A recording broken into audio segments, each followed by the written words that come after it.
This content is brought to you by Lair Magazine. Are you a busy dungeon master without enough time to create content for your D&D game? Would you like professional, pre-made 5th edition adventures and other resources you can drag and drop into your existing campaign? If so, Lair Magazine has exactly what you need. Every issue of Lair Magazine comes with 2 5th edition adventures, maps designed for use on virtual tabletops, and other dungeon master resources. New monsters, puzzles, traps, magic items, NPCs, pre-made encounters, and more. Become a DM Lair patron today to get a new issue of Lair Magazine every month, along with loads of bonus content, such as additional 5th edition adventures and map packs with even more digital maps. DM Lair patrons also get extra perks, such as playing in D&D games with me, voting on the videos I make, access to my VIP Discord channel, a monthly video hangout over Zoom, and more. Click that link below to learn more and become a DM Lair patron today.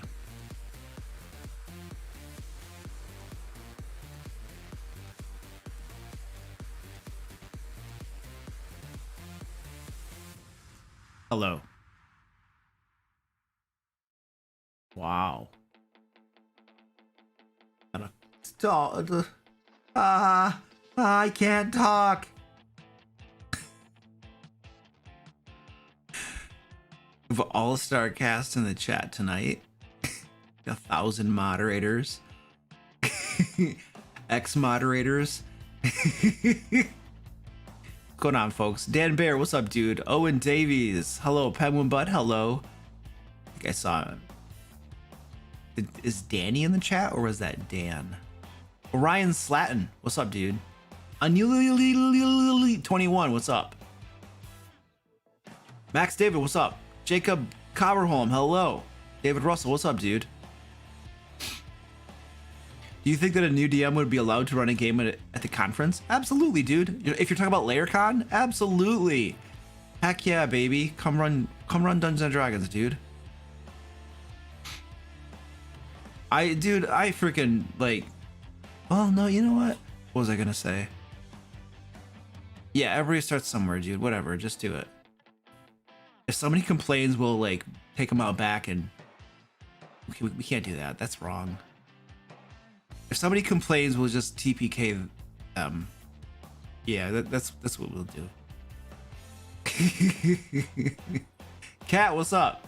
Mikey Rambo, hello. Heather Burke, what up? Drake, hello, dude. Centerfire, what's up, man? French onion soup. Don't even start with honest on food. You start going off on food, and we're gonna end up looking at pictures of pasties and pizza and sandwiches and hamburgers, and you see, this is what you start. Don't do this. Aaron Floyd, hello. Nat C, what up? Freight Train, what's up, dude? How you doing? How was the first week not working the previous full-time job? It was pretty nice.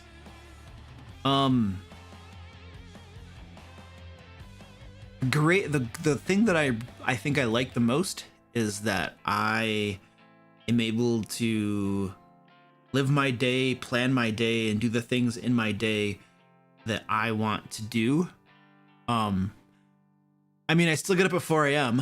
and I still work most of the day, but I am not interrupted by stupid meetings. I don't have to listen to plattering in the background about stuff that I don't care about. I don't have to do all that, you know? I could just get up and go to work on my stuff, right? My business, and then when I start to feel like I'm kind of need a break, I go to the gym, or I go out to do a hike in a park with my dog or something, you know? And then yeah, that's nice. It was enjoyable. It's just like freedom, liberating, you know? Jasper's Pearl just ate. Gabrielle Lacunza, what's up, dude? Frank Pretergast, hello. Gladclair, what up, dude? The Hat Spider, what up?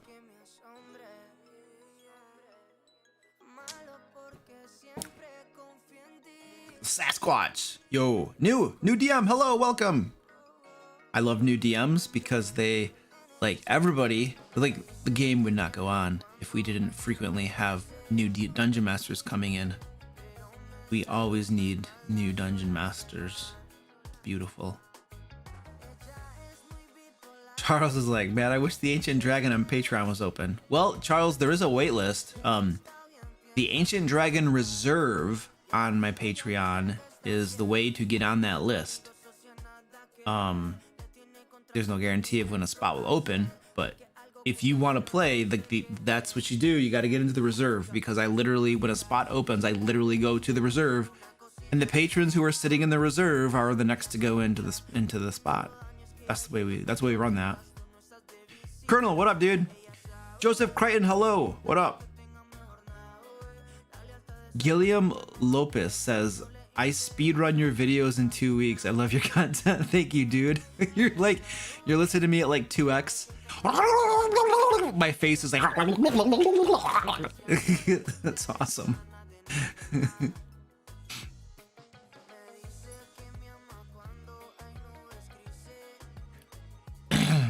All right. Oh, let's start stuff. I'm gonna fill my coffee up really quick. Little girl.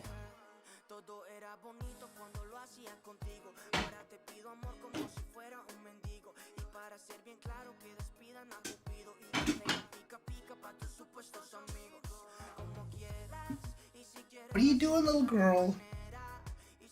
Little girl. Cats running around down here. All right. Figure this out.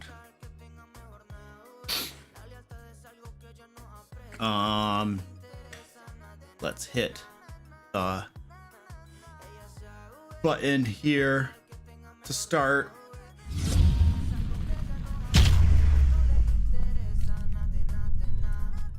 And okay, I need to calm down. What up? How you doing? I don't see people anymore. I don't have yeah, so always good to see you fine, wonderful people. I'm literally staring at the camera, but it's cool. All right, anyway, what we're doing tonight, Q&A live stream. We have a Q&A live stream going on.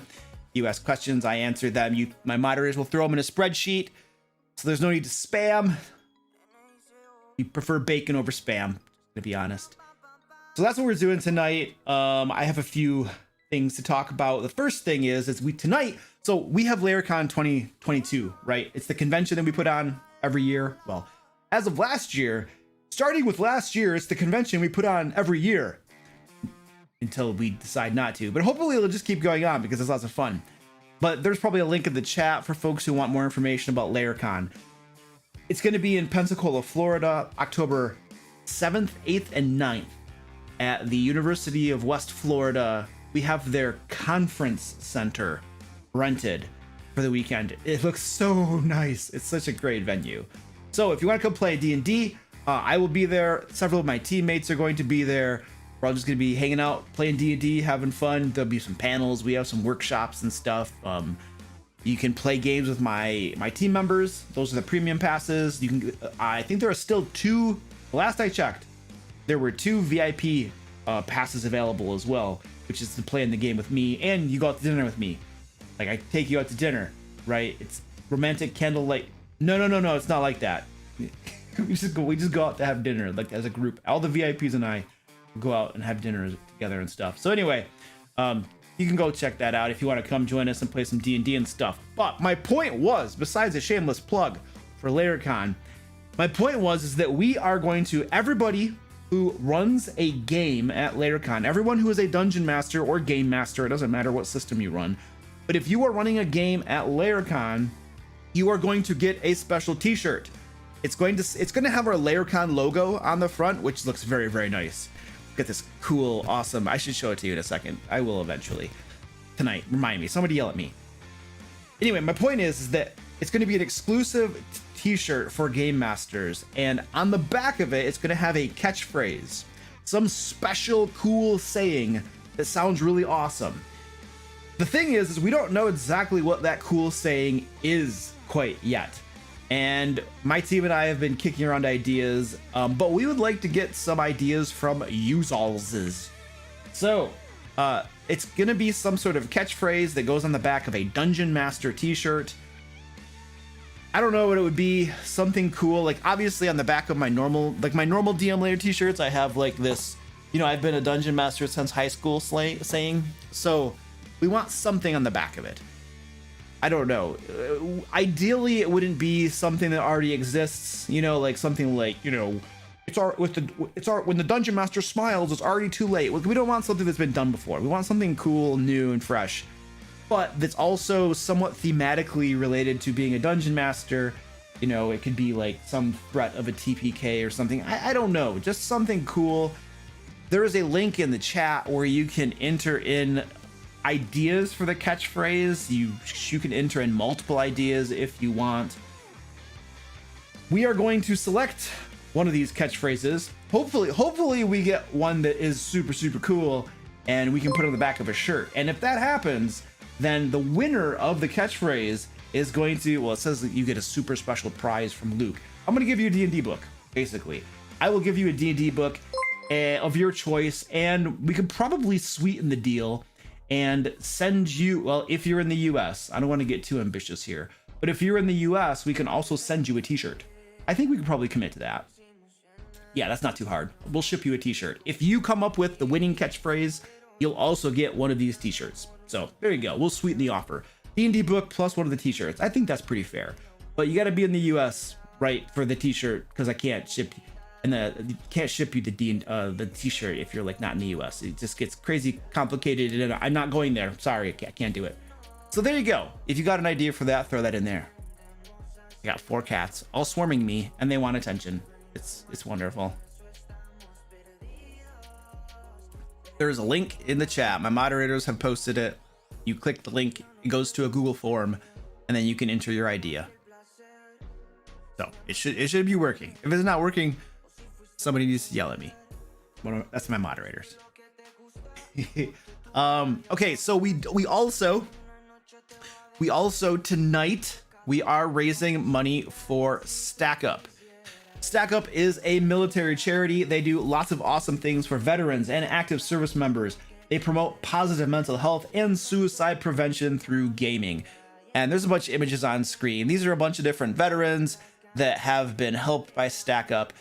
Sometimes they take them to gaming conventions. They literally send care packages overseas or to wherever they're deployed, full of games and different things to help them take their minds off the stresses of being where they are. So they do lots of amazing stuff. We are trying to raise $6,000 for them, and thus far we are a little over 3,000, so we're over halfway there. So if you would like to donate to Stack Up, there is a link down below where you can do so. And everybody who donates $25 and more is going to get a whole bunch of awesome digital Dungeon Master resources. I think so far we have adventures that we're giving out to people who donate $25 and more, and we have map packs being given out to people who donate $25 or more. If we hit $6,000, everyone who donates $25 or more is going to get a Lair magazine bundle, which is essentially 4 issues of Lair magazine bundled together for you, over 150 pages of Dungeon Master resources. So we're going to be giving out cool stuff to everyone who donates $25 or more. Now, you can also make me do stupid stuff on stream right now, tonight, and make me look really stupid. For instance, if you donate $50 or more, I will do push-ups. If you donate $100, you can see how excited I am, right? If you donate $100 or more, I will do a dance on stream. And if you donate $250 or more, then I will sing a song. So it's a very special thing, and I'm very good at all of those things, so it should be very entertaining. There you go.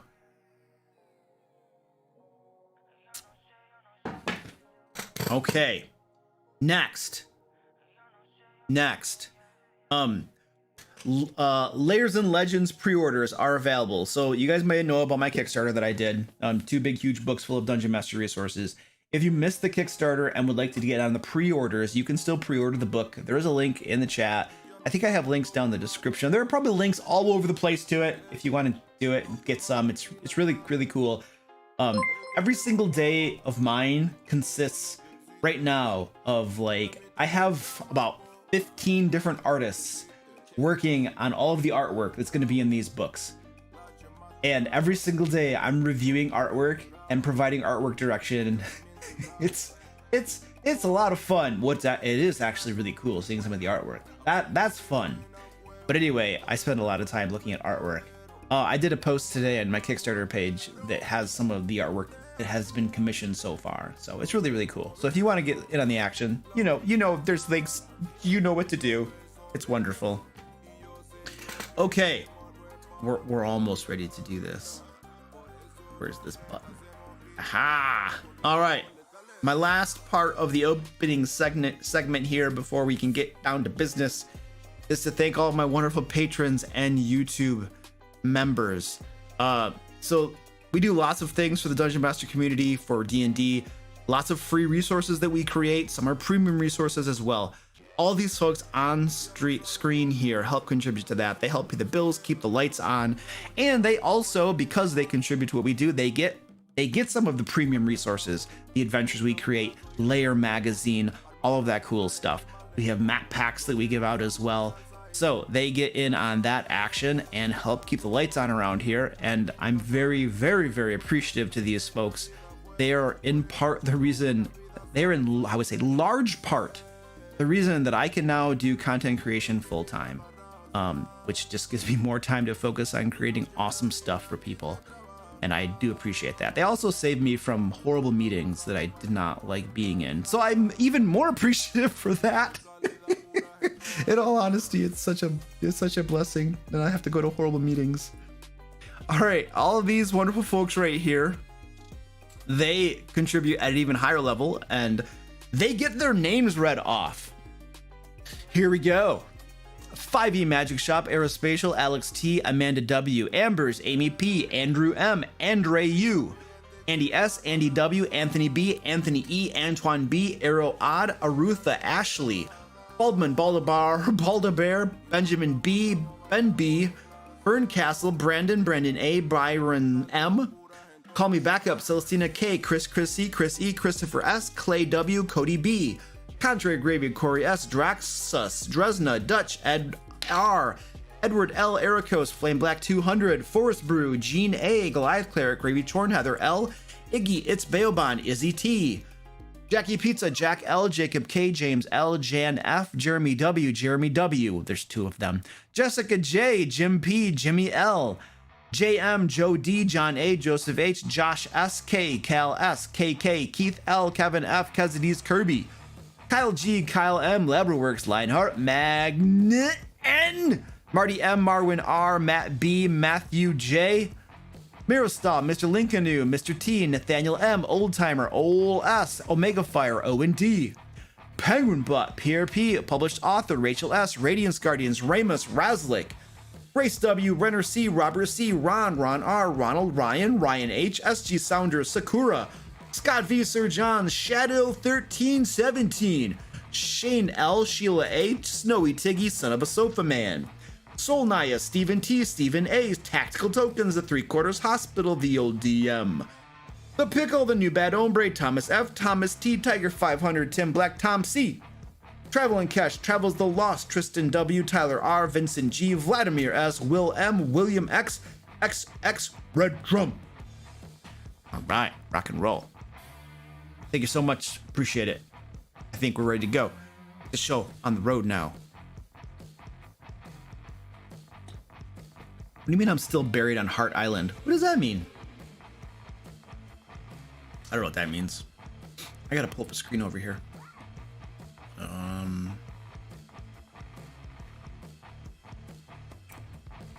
Is it there or is it my page? I think it's my page. There we go. It's my page. My page. Alrighty then. Hey! Owen and the Sasquatch, thank you so much for $25 donations to Stack Up. I do appreciate that. Okay, let's do some questions. Oh, I was gonna show the Laircon logo. Let me show that. You're like, Luke, you said you were gonna answer our questions. I will, but it's pretty artwork. It's really cool. You're gonna like this. All right, let's get this bad boy open. All right, so this, let me go over here. Bump. There we go. Can I zoom out a little bit? Nope. All right, you stink. Come here. Come here. Come here. There you go. Trying to get this. There we go. So this is our artwork for Laircon. This is going to be on the t-shirts that we make. Now there are two different types of t-shirts you can get. There are t-shirts, if you go to the Laircon page on my website, there's a link in the chat somewhere.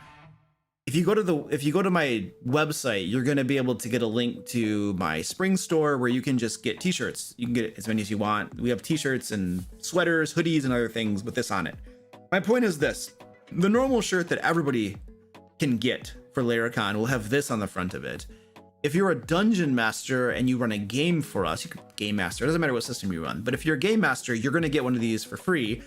We're going to give you a t-shirt because you are running a game for us. And I think that game masters are like the lifeblood of conventions, especially gaming conventions like this one, where you're like playing tabletop RPG games. And so I want to, I don't know, incentivize and thank the game masters that run games for us. So you get a free t-shirt, and it's going to be a special exclusive t-shirt because your t-shirt is going to have on the back of it this catchphrase that we're trying to get ideas for, which is in the form that we linked down below that you can put ideas in and maybe win one of these shirts yourself if your idea gets picked for the catchphrase, and then you'll get a D&D book of your choice too.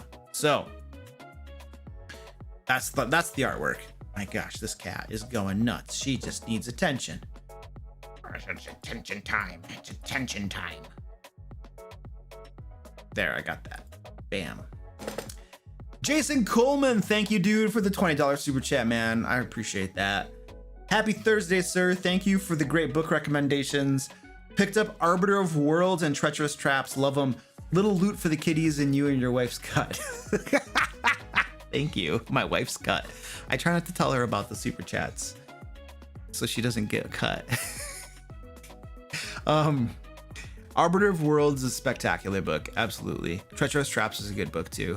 I was looking for, what was I doing? I was building a game. I was building the adventure for my Ancient Dragon campaign. They have a place they're probably going to go to next. And I was creating the adventure for it. And I was like, I need a trap. And I was looking through Treacherous Traps, looking for a trap to put in it. I don't remember what I settled on, but I was trying to find something in there that worked. But yeah, anyway, yeah, cool resources. Mommy.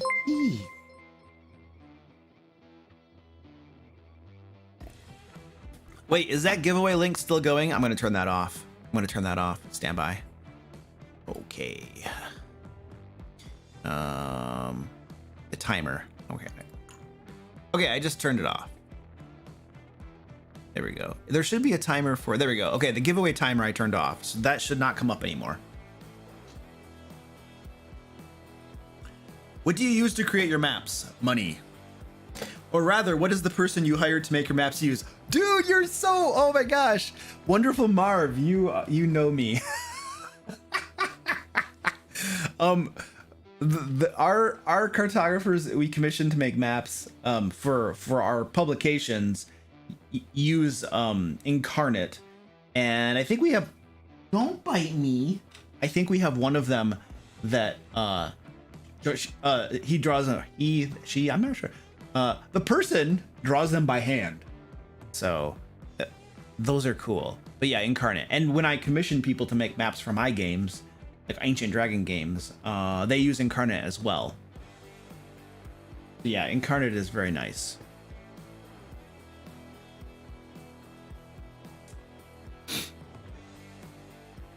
Okay. Tomorrow I will have a rogue, a paladin, a druid. Who should I fear more? Paladin, always. Rogues are cool, but whatever. I love rogues. Druids are druids. If you're playing at low levels, druids are very powerful because they're just crazy tanks. But after that, they're nothing. Paladins just they get more and more powerful. They just ramp up as they go. Paladins are little powerhouses. Paladins are like my yardstick in the core rules. Like if I'm comparing some new class in Tasha's or somewhere else, and I want to see if it's overpowered or not, because a lot of times they are. Especially if it's homebrew. If it's somebody's homebrew, it's almost always way overpowered. character options, homebrew character options, classes, subclasses, feats are always crazy overpowered. Because they're probably trying to convince their dungeon master to let him use them, and the dungeon master's like, "What are you, crazy? This is too powerful. You're insane. No."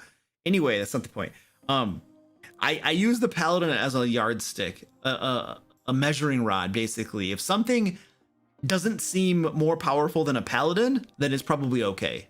If something seems more powerful than a paladin, we probably have problems. Paladins become little monsters in late game, just monsters. You have to start adjusting, you literally have to start adjusting a whole bunch of things to account for a paladin in the party. I had this happen to me when this was a couple years ago. We were around level 18 or something, and there was a regular player that couldn't make a few game sessions, and so I had an on-call player come, and they brought their paladin. And their paladin was insanely powerful, and it was making the adventure trivial. And so I had to tweak things to make the adventure actually challenging for the group again. And then it was okay. But then the paladin left and the regular player came back with their character and things were really hard again.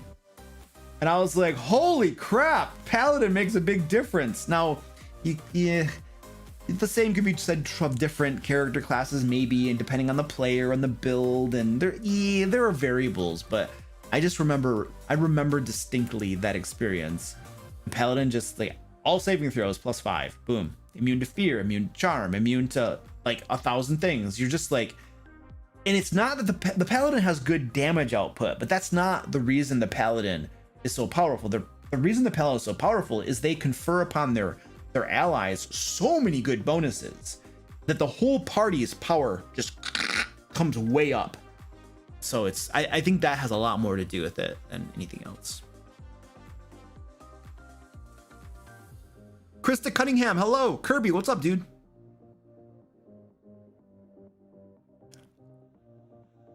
We got Density 524. Thank you so much for the $25 donation to Stack Up, dude. I appreciate that, man. Anybody who wants to donate to Stack Up, we have links down in the chat and stuff. We are on our way to our $6,000 goal for Stack Up. I want to get there by the end of this month. One way or another, we're going to get there by the end of this month. I think has been my determination. I will make it happen. I don't know how, but we're going to make sure Stack Up gets $6,000. That's what we're going to do. It's like my I don't know. There's a part of me that's like, when I set an objective and set a goal, like if it's within my power to achieve it, then I'm like, I want to achieve it. And I decided I wanted to raise 6,000 for them. And so it's like one way or another, I'm going to raise 6,000 for them. It's what's going to happen. Now, there are some goals that you don't have power over, right? For instance, if you say, like we do Kickstarters and stuff, and you're like, well, we're going to get $1 million on this Kickstarter. Well, that's not exactly within your power. You can't actually influence that. You can do a lot of good things and you can make a lot of good decisions that will help you get there. And you could conversely make a lot of dumb decisions that will take you away from that goal.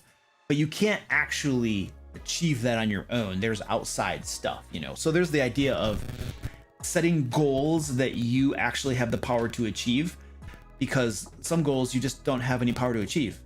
You might be able to work toward it, but how can you influence something like sales? Like people have to buy it. You can't force people to buy it. That would be different from of like government and economic system where you would only have certain goods available and people are forced to buy them. So anyway.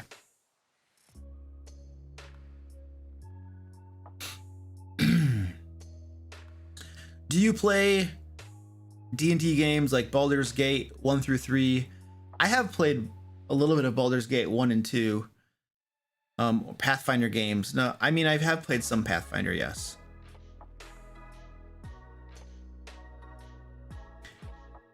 What would you do if you found out an encounter was more difficult than you thought it was going to be and were at risk of an accidental TPK? I mean, this is something. Where's my thing? This is definitely something that dungeon masters walk into, right? Like you have an adventure you created, there are encounters in that adventure you create, and you walk into that game session and you think you have planned out those encounters to be of a sufficient strength so that they are adequately challenging for your group, neither too easy nor too hard, and probably a good combination of easy to hard so that you don't have the monotony of everything being easy or everything being too hard. So you walk into the group and you think that everything's cool. And then you find out that you have radically misjudged something and an encounter is incredibly hard. It is trending toward deadly. You can see the writing on the wall and you're pretty sure everybody's going to TPK. So this is the classic conundrum, right? What does the Dungeon Master do? You have a couple choices. Choice number one, you can play it as it lies. It's too hard. It's deadly. They're in trouble. Well, it happens. What if you had designed it that way? Then it would have been intentional and they would have a really hard challenge and a couple of them might perish, which is trivial in 5th edition, recall. Dying in 5th edition is meaningless. You always get resurrected pretty trivially. It's just kind of silly. Unless in the case of the total TPK, of course. So, do you play it as it lies and see if they might all die? Or the other option, of course, is to adjust things on the fly. Do you change it? Like, you did not intend for it to be a deadly encounter, but it turned out to be one. So now what do? Do you just play it as it lies, or do you change things? Do you reduce hit points? Do you make the monsters take suboptimal attack actions on their turn? They make bad decisions. Instead of attacking, they might fall back and regroup. Do you have some of the monsters flee when they get down to half hit points, even though they're winning the battle and they might just stay realistically? Those are the two options. Play it as it is, or do you change things on the fly? I don't think that there's necessarily a right answer to that.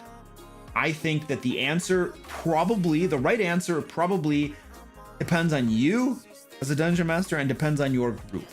I have done it both ways. There have been times when I have said, it's really hard. I'm not changing it. These guys are going to have to figure this out. And there have been times where I'm like, oops, this is too hard. I'm changing it. And I have changed it. I've made videos about me changing things on the fly so that they didn't all die. So I have done both things. I don't think there's a right or wrong way to do it. This is my personal rule of thumb. If it comes about that the group is in an encounter that is way too powerful for them, my personal rule of thumb is something like this. There are exceptions. It isn't always true, but if it became too powerful because of my misjudgment or my fault, then there is a higher probability that I'm going to change it on the fly. However, if it became too challenging because of the player's bad decisions, then there is a higher probability that I am going to leave it as it is. If they made bad decisions, such as, I don't know, triggering several encounters at once when they should have dealt with them one at a time, then I will not change it. I will just let them figure it out because it's really their fault. But if it was my fault, then I will trend toward changing it on the fly. Trend toward. More and more, I am getting to the point where I don't change it, regardless. At a very basic level, you could say that an encounter was designed to be incredibly deadly. You could say that an encounter was not designed to be incredibly deadly, but it just turned out that way because you designed it poorly. Or you can say that an encounter was not designed to be incredibly deadly, but the players made bad choices and it became incredibly deadly. In all three of these scenarios, the encounter is incredibly deadly. So one might ask, why does it matter the reasons it became incredibly deadly? Isn't it just enough that it happened? That something is incredibly deadly, and that is a, one could argue, realistic challenge in the game. Not everything in the game is going to be custom tailored to you so that you're going to just barely beat it with no risk of death and failure. One might argue that the risk of death and failure makes the game more exciting. One might argue the risk of death and failure honors player agency and player choices. So there's a lot of good reasons for not changing it. Regardless of why, you just don't change it. You just leave it as is. I screwed up. Okay, we leave it. It was planned to be deadly. Well, then we leave it. The players screwed up and they made it deadly. Well, then we leave it. I am more and more, I am trending toward that. I'm not changing it. I'm not adjusting it on the fly. I let my players figure out how they're going to resolve the situation. I recently had a TPK with my Ancient Dragon game. They went into an encounter that was probably way too deadly for them. I didn't change it. I designed it to be really hard. It was really hard, and they all died. And now they're on a rescue mission to get their old characters back, for those that want to run their old characters. And then my youngling group. I literally ran a game for my youngling group. They're all, I think they're juniors now in high school. Either they're sophomores going into their junior year or juniors going into their senior year. We literally had a game last Monday. We are running Icewind Dale. They were level 2 and they all died. They went into one of the adventures. They went to the adventure in Dugan's Hole. I think it was Dugan's Hole or the one where they got to get the missing mead from the giant. And they wiped. Every single one of them got squashed. It was really tough. And they're all dead. And now they're all rolling up new characters. These are either 15 years old probably. And that's just life. Sometimes you go into these things and they're really challenging and you die. And I didn't change it for them. I wanted them to experience this. I wanted them to know that, hey, this is part of the game. You can die. And when you die, it's not a big deal. You make a new character and you're probably going to like your new character just as much, if not more than your old one. It's okay. That's the way of things. And so I think that if you want to change things on the fly and cultivate the game experience for your players, there's nothing wrong with that. That is your style. Your players might prefer it that way. There's nothing wrong inherently with that. I have a different style of play. I trend toward not changing things, and I trend toward my games being a little bit more challenging and gritty. Not all the time and not always, and there is a balance. Some groups can tolerate that more than others. So there is a little bit of awareness that the Dungeon Master needs to have when they're running games, their temperament of their players, and what they're trying to do, and the sort of game they're trying to run. So I think there are considerations and things to think about and consider. But there you go. There's a whole bunch of ideas and thoughts for you on the topic of whether you should change it or not when things are looking really, really bad.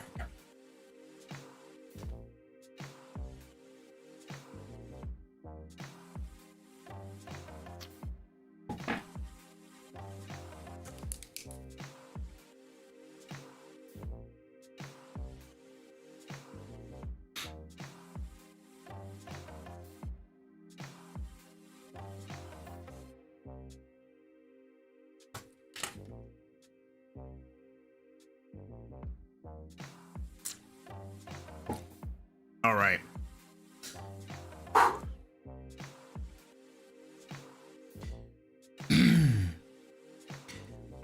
Only 21. What do you think about a DM who fudges their dices? I don't care. Like, I'm not going to judge you. I don't like fudging dice. I have my dice tray right out in the open, and almost all of my rolls go right there. If we're in combat, my rolls go right there. The only time I probably fudge dice and fudge things is out of combat. And that is more to curate the game experience in certain ways, such as sometimes you need a random encounter, and what the dice say are not what the game needs. Sometimes you don't need a random encounter, and what the dice say are not what the game needs. Sometimes the game experience needs something that the dice cannot deliver to you. So I don't trust the dice to deliver a good game experience to my group. I trust my brain and my experience to deliver a good game experience to my group. So random encounters, I may need one, I might not need one. It depends on the pacing of the session. Sometimes role-playing things. I shouldn't say role-playing. I did the same thing I always hate people for doing. Social interactions is what I should say. I've been totally poisoned because everybody says it wrong. So sometimes I slip up as well. Social interactions. Sometimes the players have a really good idea and they roleplay something out really, really well at the game table and they make convincing arguments.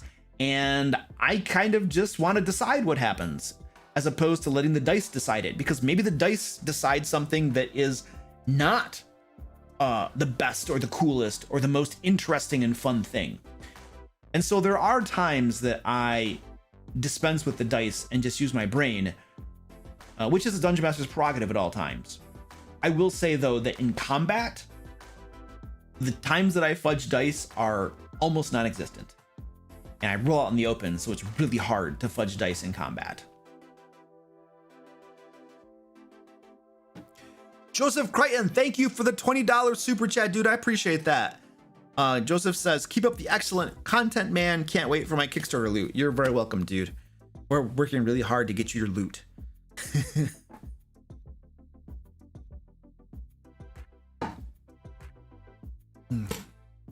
How was your transition to 5th edition? It was fine. I stopped with 3.5 and then I started playing 5th edition. I had no problems. We skipped the edition that nobody dare mention. In your opinion, what was the most memorable epic moment you have had while DMing a campaign?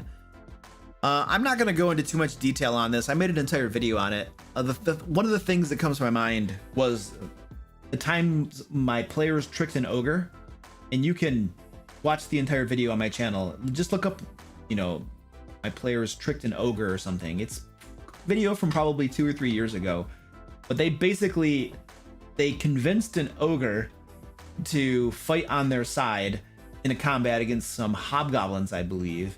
And they trounced the hobgoblins, and then at the end of the fight, they were at the top of a tower, and the ogre was starting to think the players were tricking him or something, and so he was getting a little aggressive against them. And then one of the players created the image of I think it was like a roast pig or something off the edge of the tower, and then they tricked the ogre into jumping for the pig, because the whole reason the ogre was fighting with them anyway was that they convinced the ogre when they first met the ogre that the hobgoblins were holding out on the ogre and not giving the ogre food like they should have been. And so he was fighting the hobgoblins to get food. And so, roast pig, he jumps off the tower, he falls. It was like 20 or 30 feet, didn't kill the ogre, but then they just surrounded and pounded him and beat him into oblivion and killed him. But it was just a really amazing role-playing moment all around. Of that whole situation was just incredibly fun and amazing. So I think that's one of the things that comes to my mind when I think about an amazing game experience. Alignments are a mess and pointless. Yes. What would you replace them with? Nothing. Just get rid of them. I think the majority of groups don't even pay attention to alignment. It's like the vestigial organ of Dungeons and Dragons. Like, alignment, who cares? What difference does it make? Alignment. Your character's alignment is almost pointless. Let's say 90% of Dungeons and Dragons players are chaotic neutral. Period, end of story. It doesn't matter what their character sheet says. They play their characters chaotic neutral. Now, you have some exceptionally good role players who don't, and they'll say, no, I'm lawful good, and I'm gonna be lawful good, baby, or I'm going to be lawful evil, and they'll make choices and they'll actually role play it. But the majority, in my experience, which is limited, obviously, but in my experience, the vast majority of players, doesn't matter what their alignment says, they're gonna be who they are. And when you put a player in a game world where they have limitless freedom to kind of do whatever they want, they immediately trend toward chaotic neutral, almost immediately, because I don't know.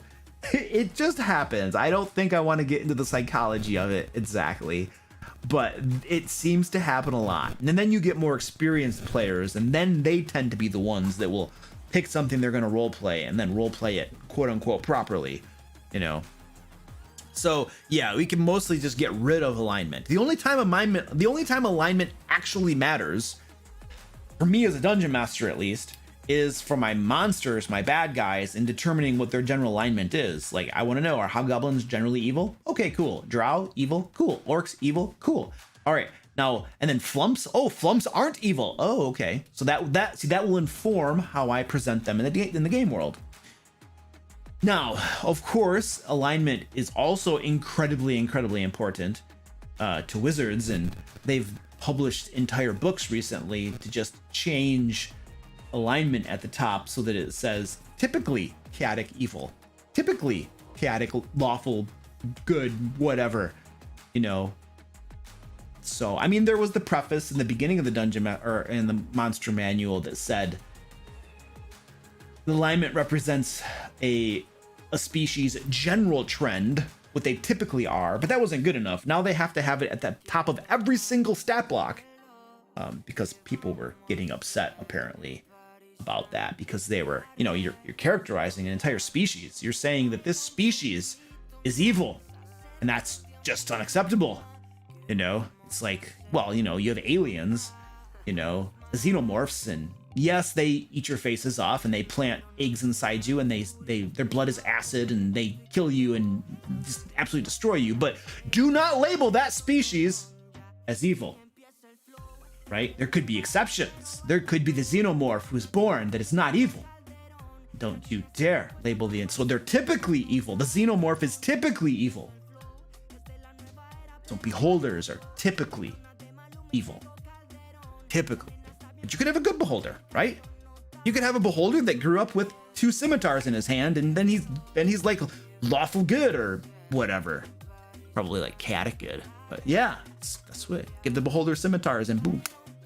Change his alignment for the better. Of course, if you gave everybody scimitars and everybody was good in the game world, then you wouldn't have a game, because there would be no conflict and be no strife.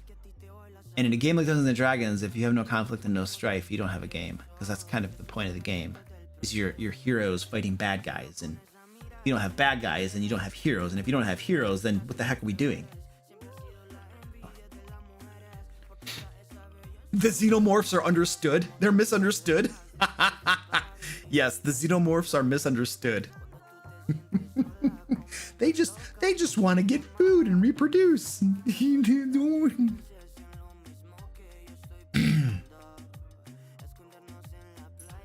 I'm making a tower adventure where the players scale through the various levels. How do you recommend keeping the various levels interesting? Make them all different. I don't know what else to tell you. Don't make them the same, make them different enemies in them. Some have traps, some have puzzles. You know, have there be fun stuff in each of them. It's just creativity and imagination. Don't make them the same.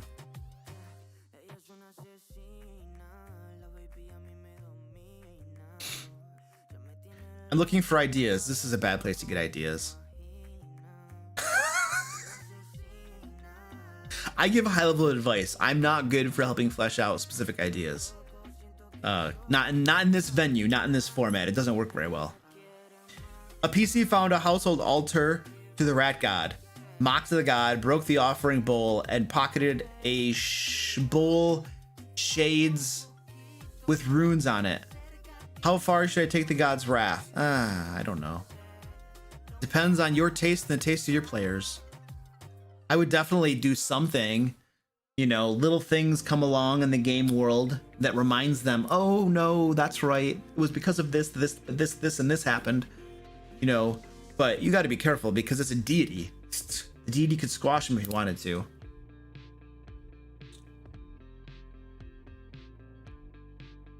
Ideas for ship combat? I don't have any ideas for ship combat. Or where to search for rules? I heard the official rules are a bummer, so maybe you can recommend other vehicles combat rules that would help homebrew the ship ones. So Pedo, we are actually developing naval combat rules for Lair magazine. I don't recall exactly what month they're coming out in. Goliath Cleric might know what month we had planned those for. I mean, I could look it up, but I'd have to click buttons, and that's really challenging. My finger hurts. But we are planning on coming out with naval combat rules for Lair magazine sometime this year. I want to say it's like November-ish or December or something. So that is in the works. We will be providing that to DM Lair patrons because we recognize that the official rules are somewhat lackluster. And so December, okay, Glad Cleric says they're going to be in December. And Glad Cleric should know because they're helping us make those rules. And by helping us make those rules, I should say that they are the lead writer on those rules. And yeah, they're making the rules, and then there'll be other members of the team that'll contribute a little bit and stuff, but I think they're going to do most of the work, which is why we pay them the big bucks. So that'll come out in December, and it'll be cool. Yeah. So anyway, if you want to become a member of DM Lair patron group, or if you want to become a DM Lair patron, there's a link in the chat. You can get lots of really cool stuff for your game. We publish every single month new issue of Lair magazine. It has Dungeons and Dragons 5th edition content. It's all compatible with D&D 5e, although we can't really say that, so pretend like I didn't say that. It's compatible with the 5th edition of the world's most popular role-playing game. They don't want, like, when you publish content that's compatible with their game, they don't want you to tell people that it works with their game. I don't understand these things. So you have to like use wording workarounds, and you can't actually say that it's compatible with their game. I don't know why they do these things. Anyway,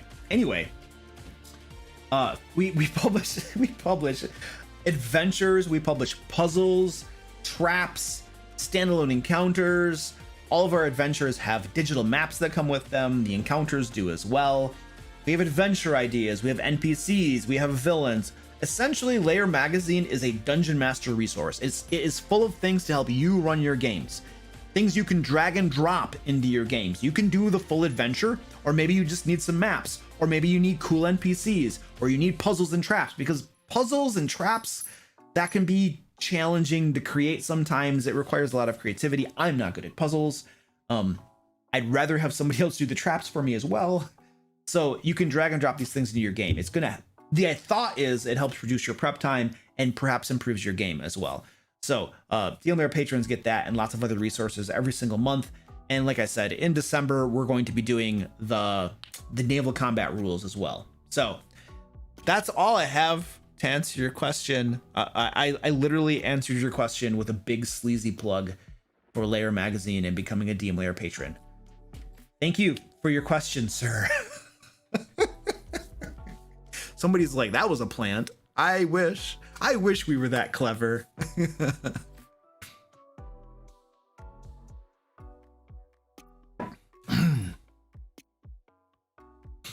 Is it okay to hide NPC levels from NPCs?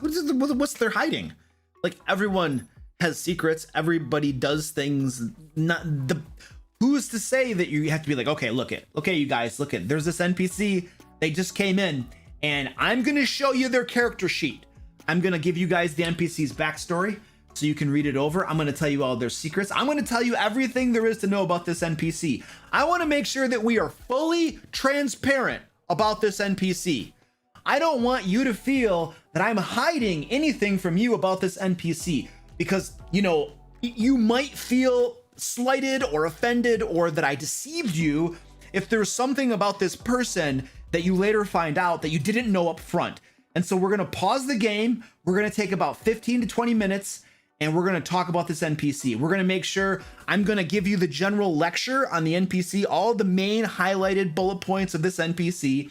There's gonna be a Q&A section afterwards as well, where you can ask me more questions about the NPC, and we can really do a deep dive to make sure you fully understand every facet of this NPC before we continue playing the game, because I don't want to gyp you. I don't want you to feel slighted in your knowledge and understanding of this NPC before we proceed with playing this game. We on board? Does that sound good? Who has done that? Let me get a stick and... Okay, I can't do that. See, I always get myself in trouble. Yeah, don't do that. Like, NPCs are not open books. They have things that the players don't know about. And if you want to conceal levels, if you have an NPC who is a necromancer and has secrets regarding that, then don't tell them. Those are things that you hold. And then you reveal them or not, but you reveal them when you feel it is appropriate. when it furthers the plot, when it furthers the tension, the drama, the suspense, whatever it is you want to do with them and why, that's your business. You are the dungeon master. The NPC is yours. You reveal things about the NPC when you want to further what you are doing in the game. And that's really the way that works. So you don't need to worry about your players feeling slighted or like you deceived them.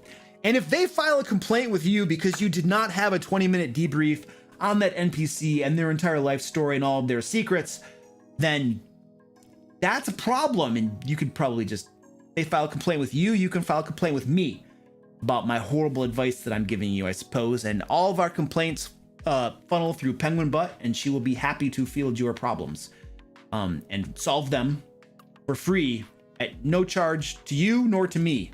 Right, Penguin Butt? I think she just quit her job. Now I have to find somebody else. Yay.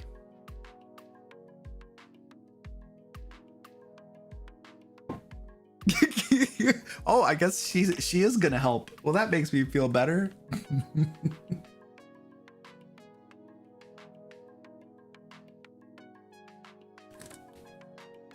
Gotta click that button.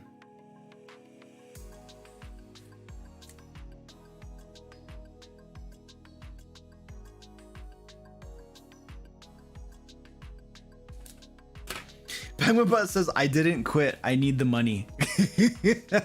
Well, Penguin Butt, my goal is to make you and everybody else who works for me rich, if at all possible. So you stay on board and we're going to try to hook you up. That is literally my goal. My hope is that we can grow the business and keep growing the business and making more and more money so that everyone who helps contribute to that can make more money as well. That is literally my goal. I want to take care of the people that have helped us be successful. So yeah, stick with us. Just hold on and we'll see if we can get there. Krista says, but he said you're doing it for free. I mean, Krista has a point too. I don't know. Owen says, Luke, that just means I'll give you more pounds of silver. Owen, you owe me so much silver, it's not even funny. Hey, you two, knock it off. Goofballs.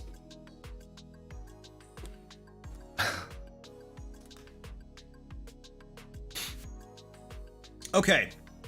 Jasper says, I recently bought the Fizban's Dragon book and I love it so far. I like it too. I haven't read every inch of it, but I've read through a good portion of it and I liked a lot of it. I thought it was really well done, in my opinion.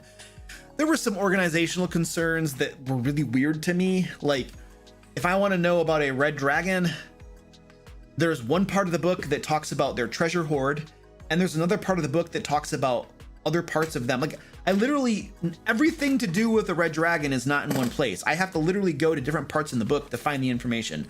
So I found the organization very odd. I'm sure that they had reasons for doing it that way. But there's a part of me that feels that that's just so awkward to have to go to different chapters in the book to find information about the same exact type of dragon. It's like, why wasn't this just all put together? So that if I'm running a red dragon or a blue dragon or a gold dragon or who gives a crap, like I literally, it's all here. I don't have to flip the different chapters and stuff. Like I don't understand. Like it's like somebody decided the organization of that and they did not have the user experience in mind whatsoever. They had writer in mind. They were using their writer brain, or somebody in a suit making decisions about a product they don't know anything about made that organizational decision. I always blame suits for things like this. You know, people that are not on the front lines, that aren't close to things, making decisions about things they shouldn't be making and not listening to their people. But anyway, it could have been that, or it could have just been, I don't know. But anyway, that is probably the biggest and perhaps only real complaint I have about that book thus far, is the organization is just really odd. But anyway, besides that, I thought it was pretty cool. And then the actual question, what do you think of the Great Worm class dragon? Oh, the Great Worm? Oh, I loved it. Yeah, the idea of a dragon that is more than an ancient dragon, that's like CR craziness. Yeah, I loved it. I'm probably gonna use that in one of my campaigns for something. So yeah, I thought it was really cool. I liked it a lot. Yeah, that book is gold. I think it's really good. It's probably of the books that I've read from Wizards that I actually bought and read, because I have lots of books on my case here that I have not read because I don't have time to read every single thing they publish. And there are increasingly more and more books that I just don't buy because they don't appeal to me. Like, what was it? Strixhaven? I was like, that doesn't sound like D&D to me. I'm gonna pass on that. And then what was it? The Mordenkainen's Monsters of the Multiverse, the He-Man knockoff or whatever. Yeah, that didn't appeal to me. Like, you're gonna reprint a bunch of stat blocks? Nah, thank you, no. I already have those books. So it's weird. Increasingly, they're making products that just don't appeal to me. I don't know. Maybe I'm not their ideal customer. You know, they're doing well in sales, so they're probably making decisions based on data, which is what most people do. And if the data's good, they're going to keep going that direction. So I don't know.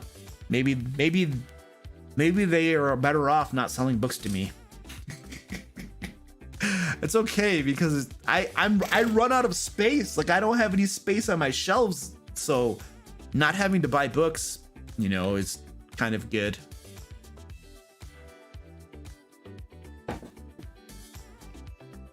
All right.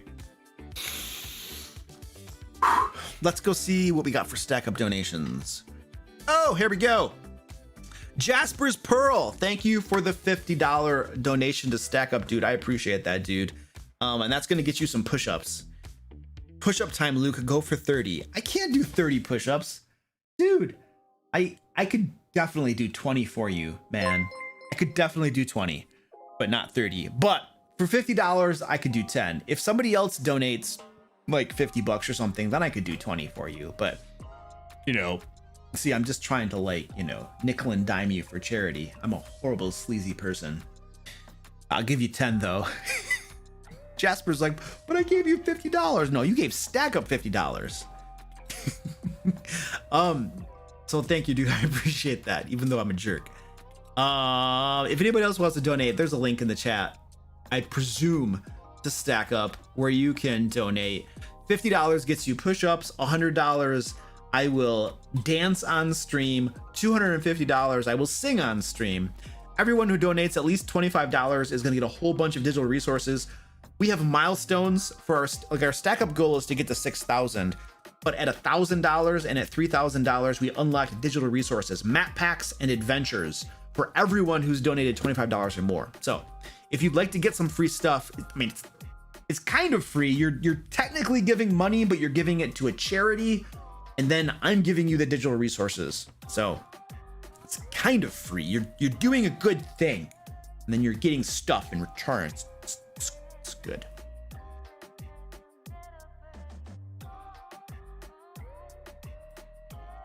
How much to do 10 burpees? Oh gosh, I hate burpees. $500. If you give me $500, I will do 10 burpees. I despise burpees. They're not fun. I gotta like make the price high enough that nobody will consider doing it to make sure that I don't have to do burpees, because that would be very embarrassing to have to do that right now. Simon Divine, hello, dude. What's up, dude? How you doing, buddy? All right, we're gonna give my cat some treats here, but before we give my cat some treats, I want to do a little plug for Laircon 2022. We are putting on a convention down in Pensacola, Florida this year, October 7th, 8th, and 9th.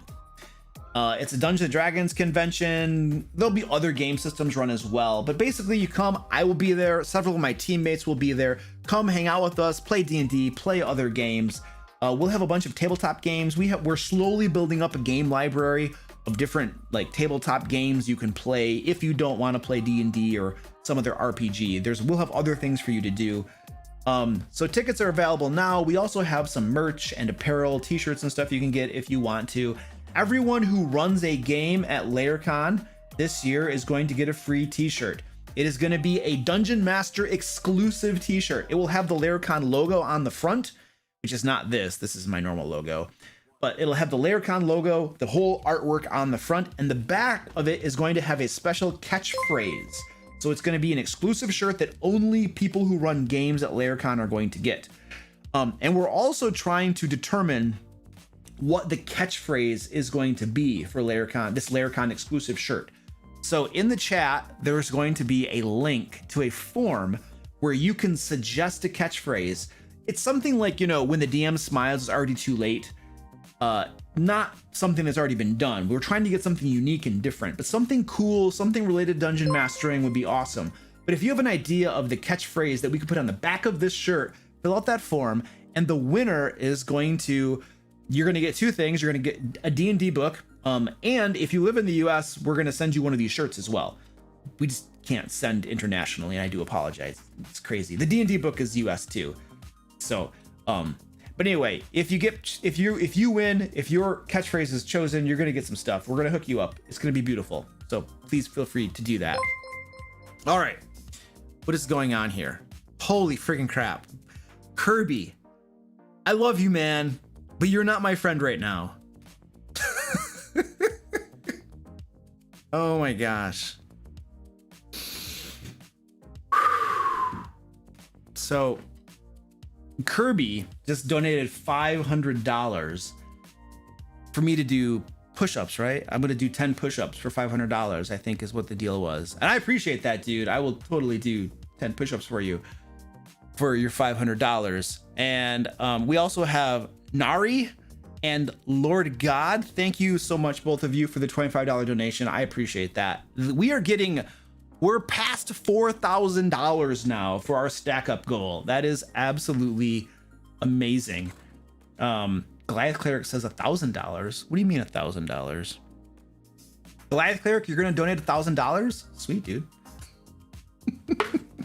Kirby says burpees. What are you talking about? What are you talking about, Kirby? Burpees.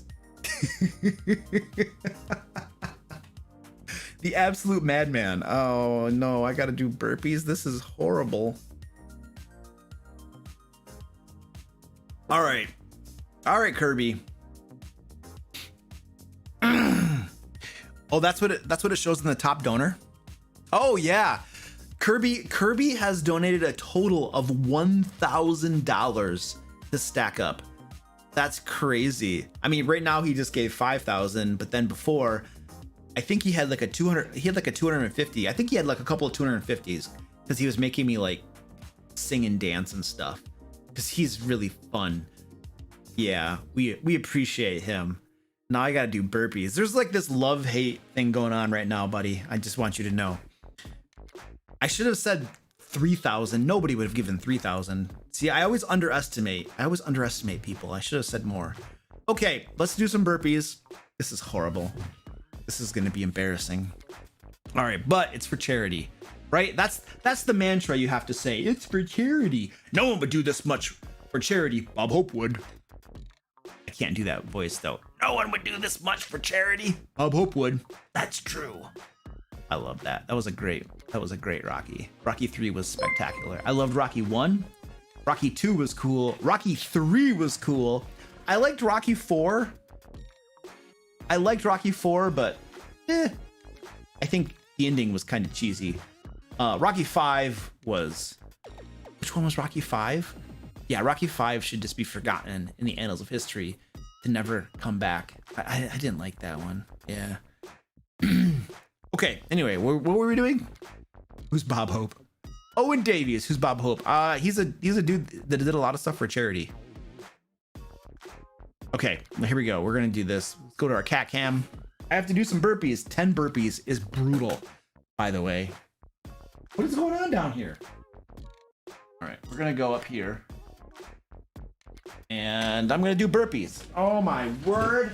This is horrible.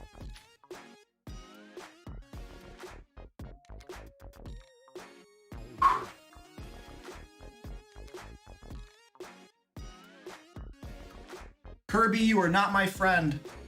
All right, watch out, cats. Watch out. 1, 2, 3. Oh, gotta jump. 3, 4, 5, 6, 7, 8, 9, 10. Dude, I got cat hair all over me now. I have to vacuum my floor. You see what you did to me, Kirby?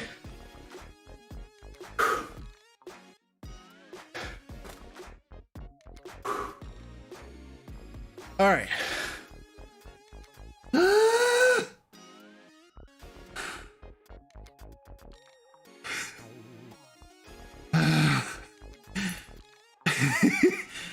Luca's swole. Dude, burpees are like a crazy intense thing. Okay.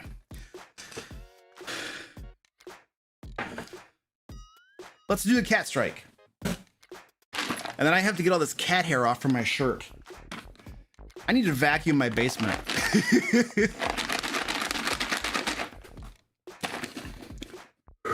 Yeah, I'm gonna do your push-ups, but I need a break because I just killed myself with these burpees.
have to go clean all the cat hair off from my shirt now. Thank you, Kirby.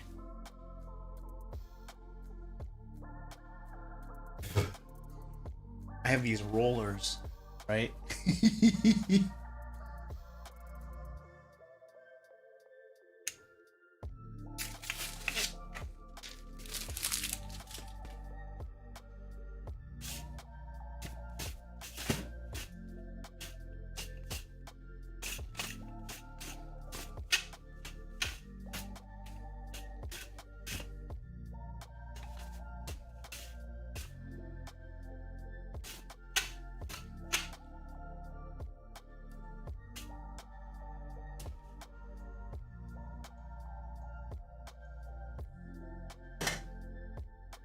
All right. Oh.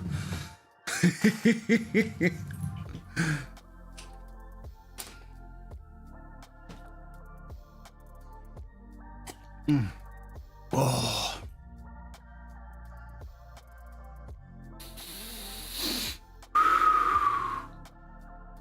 Okay. I'm supposed to do push-ups too. So, oh dear. Okay.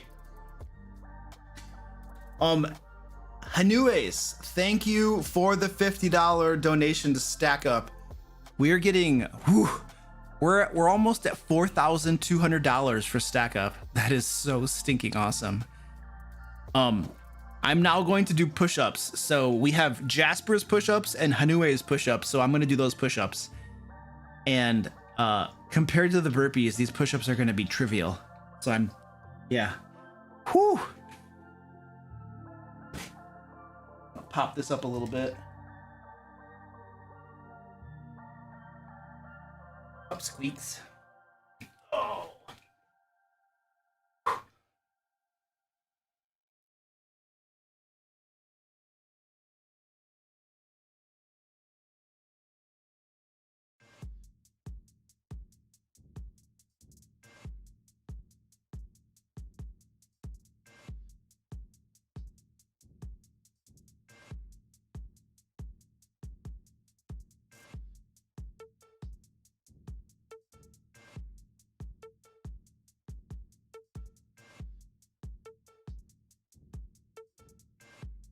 Oh, come on.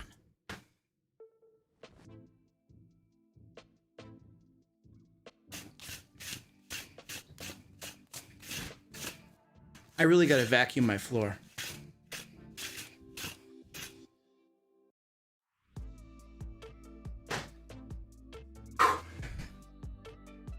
Oh, okay, there you go.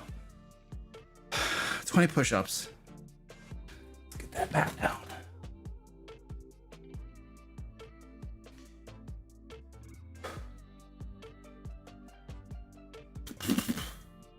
Holy crap balls. So when I went to the gym today, I just did cardio. I did like a half an hour of like jogging and then about 20 minutes of that stair. You know those big machines that have stairs that move? I did like 20 minutes of that.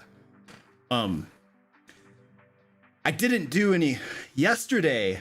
I did like my weightlifting crap, push-ups and things with kettlebells and stuff.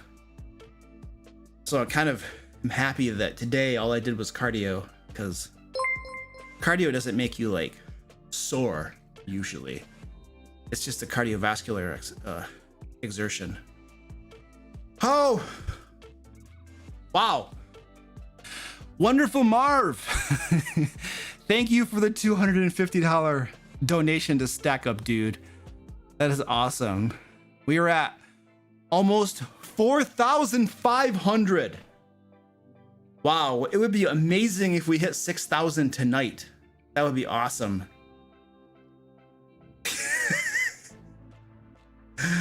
Oh, now I have to sing a song. Yeah, somebody in chat needs to pick a song, and then I'm not gonna sing it right now. I'll do it in about a half hour or so. People in chat need to pick a song. One of my moderators can put the name of the song into the sheet so I can find it in a little bit. And moderator, I need you to like screen the song and make sure it's like appropriate and crap. You know, I don't want to sing something that's wrong, you know. Macho man. Okay, we're going back to answering questions. Some people came to the live stream to get their questions answered and they're getting upset with me. So I should do something to appease everybody with torches and pitchforks before I get skewered.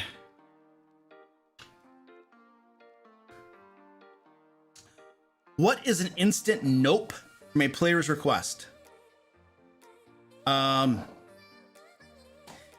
don't know exactly what you're talking about, but things that players might think to do in a game, try in a game, that I'm gonna instantly be like, no, not happening. If they want to do something like rape, it's not happening. It's done, it's over, no, goodbye. Anything that is morally wrong or inappropriate, or they would make people feel wildly uncomfortable, is just gonna get thrown out, and you're gonna get told no, and you're just, it's gonna be a timeout. Please don't do that in this game. Thank you very much. Interestingly enough, I've only ever had to do that, I think, once in a game. Only, and it was kind of recently. It was in my Curse of Strahd game. I don't even remember what it was, but one of the players wanted to.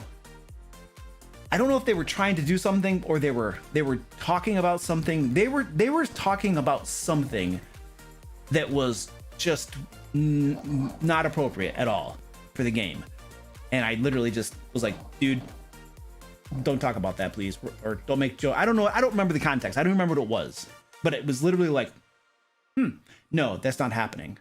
So there are definitely things that players might try to do that I would immediately shut down.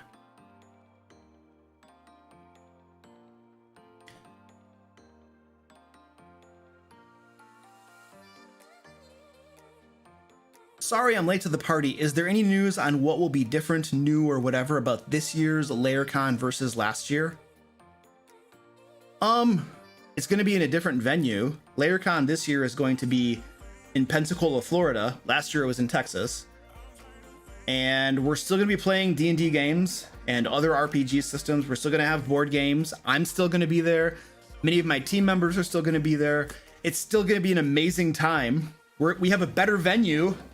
The venue has like air conditioning and lots of other cool perks. It's very, very beautiful. It's an amazing venue. It's got like a downstairs lobby, an upstairs lobby. It has a main floor and it has a lounge where we're going to run all of the premium games and my VIP game over into the lounge so that we'll have less sound from everybody else playing the game. So in essence, Laircon is going to be the same, with quality of life improvements, shall we say. And I don't think there's anything wrong with a convention just being the same as it was last time. If it was cool and people had fun, then that's really all you need. I've been to lots of conventions. Some of them are super fancy and they have lots of stuff. And they have massive vendor halls and things like this. And at the end of the day, what is it that I remember about a convention? The games I played in, the people that I met, the conversations that we had. Like, that's what I remember. That's what determines whether I had fun or not at a convention. Like, do I care that there was a big vendor hall? Only if I wanted to buy something. But I could do that on Amazon any day of the week. So I think it's the basics that really matter to me at a convention. And you know, playing games with fun people, having fun, that's really what it's all about, in my opinion. So is there anything like super different that's going to draw you to it that didn't last year? No. If you want the fancy stuff, you know, then there's a bajillion big conventions out there that got the fancy stuff. Laircon is just going to be cool people there playing games.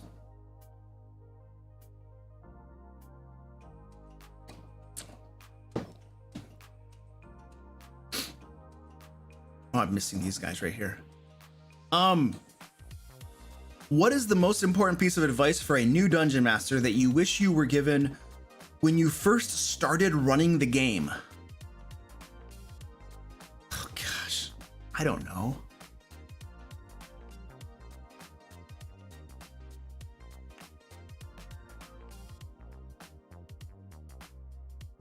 I have no idea. It's the specificity of that question. New Dungeon Master, a thing that I wished I had been given when I first started running the game. So you're asking me to think back to like when I first started running the game in high school. Good gravy. I have no idea. I don't know. I mean, I was just having fun back then. I didn't know what the heck I was doing. I was just doing crap, and we were all playing and having fun.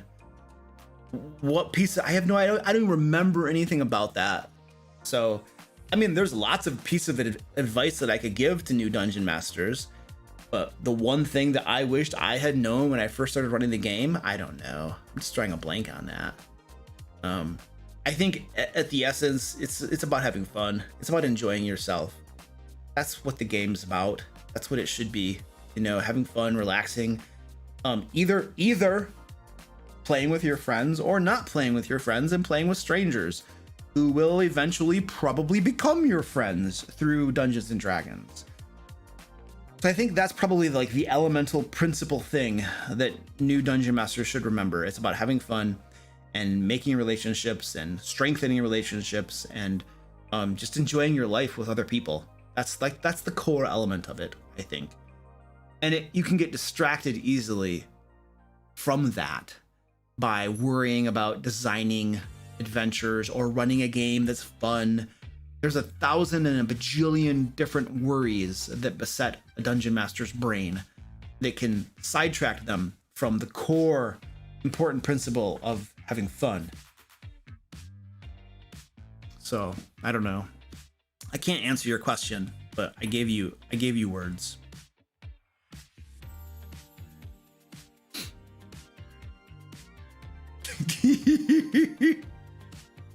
How can I stop the dungeon master from building a railroad to Jupiter and back and forcing us through it? I'm frustrated. Talking didn't help. Cries.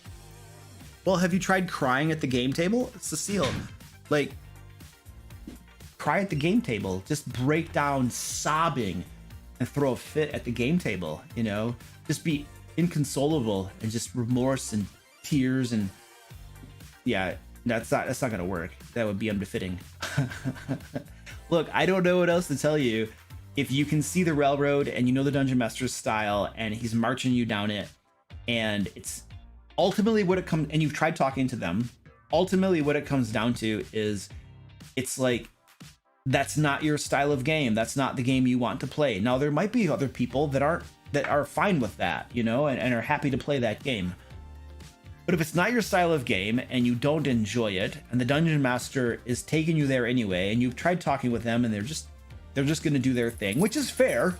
That's the dungeon master's prerogative. They can do their thing. The only thing is that if they do their thing and none of their players like that thing, they might not have any players. So that is of course the other part of that. The dungeon master is free to do what they want, and the players are free to not play in that game if it's not to their liking. And so I don't know, you might be at the point, especially if you put cries in there, so it sounds like you're not enjoying the situation. You might just walk. That might be where you are. If you're not having fun in the game and you're not enjoying it, you walk and you try to find a different game. Now, you might try to find a different game first so that you're not left with no game, but hey, it's just a game, so, you know, probably not too big of a deal. You might just do that, you know, find a game with somebody else that is more to your liking. And I know that a lot of people who are dungeon masters became dungeon masters because they did not like a game that they were in, and they said to themselves, I can do better than this. And so they did, and they became dungeon masters, and they ran their own games. So that is also an option as well if you have difficulty finding a game, because that is a thing. There are way more players that want to play in games than there are dungeon masters running games. Dungeon masters have the power. They have all the power because, you know, many players just are unwilling to run games, and so they're kind of like stuck with whatever dungeon masters they can find. But you have some options before you. I don't know that there's anything else you can do, you know, besides take your dungeon master out behind the game shop in the parking lot and beat him with a stick. You know what I mean? But there could be legal ramifications for that, so you probably want to think about that first. If a paladin is silenced, do their buffs still work? Absolutely. Considering they can't encourage your allies has nothing to do with that. Has nothing to do with that. A paladin's buffs are not dependent upon their ability to shout encouraging words or anything like that. And nowhere, no. It is a magical trait. It is a special class feature. They exude an aura of whatever you want to call it. Magical energy, blah, blah, blah, blah, whatever. It's just simply a class feature. It's a class trait. It exists. If there is nothing in the description saying that it is mechanically reliant upon being able to speak, then it is unaffected by silence. Despite whatever conundrum, justifications, and twisty knots of logic that we can come up with.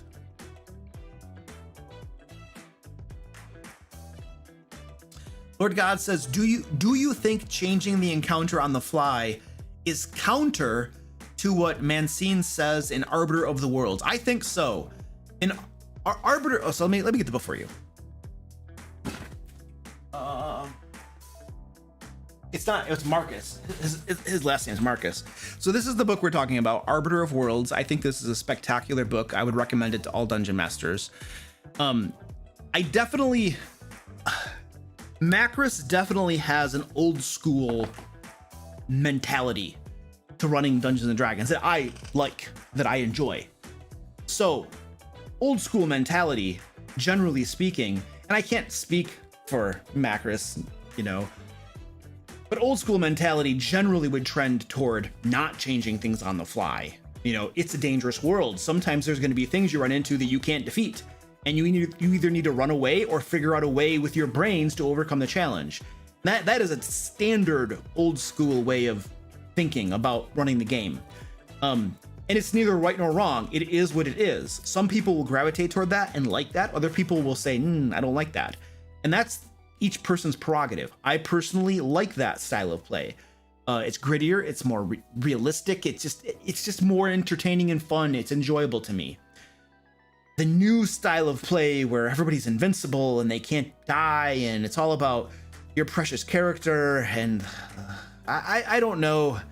There's something about that isn't as enjoyable to me and feels like a cheat somehow. But again, just personal style and preference. So I would guess my best educated a cat here in my throat or something, man.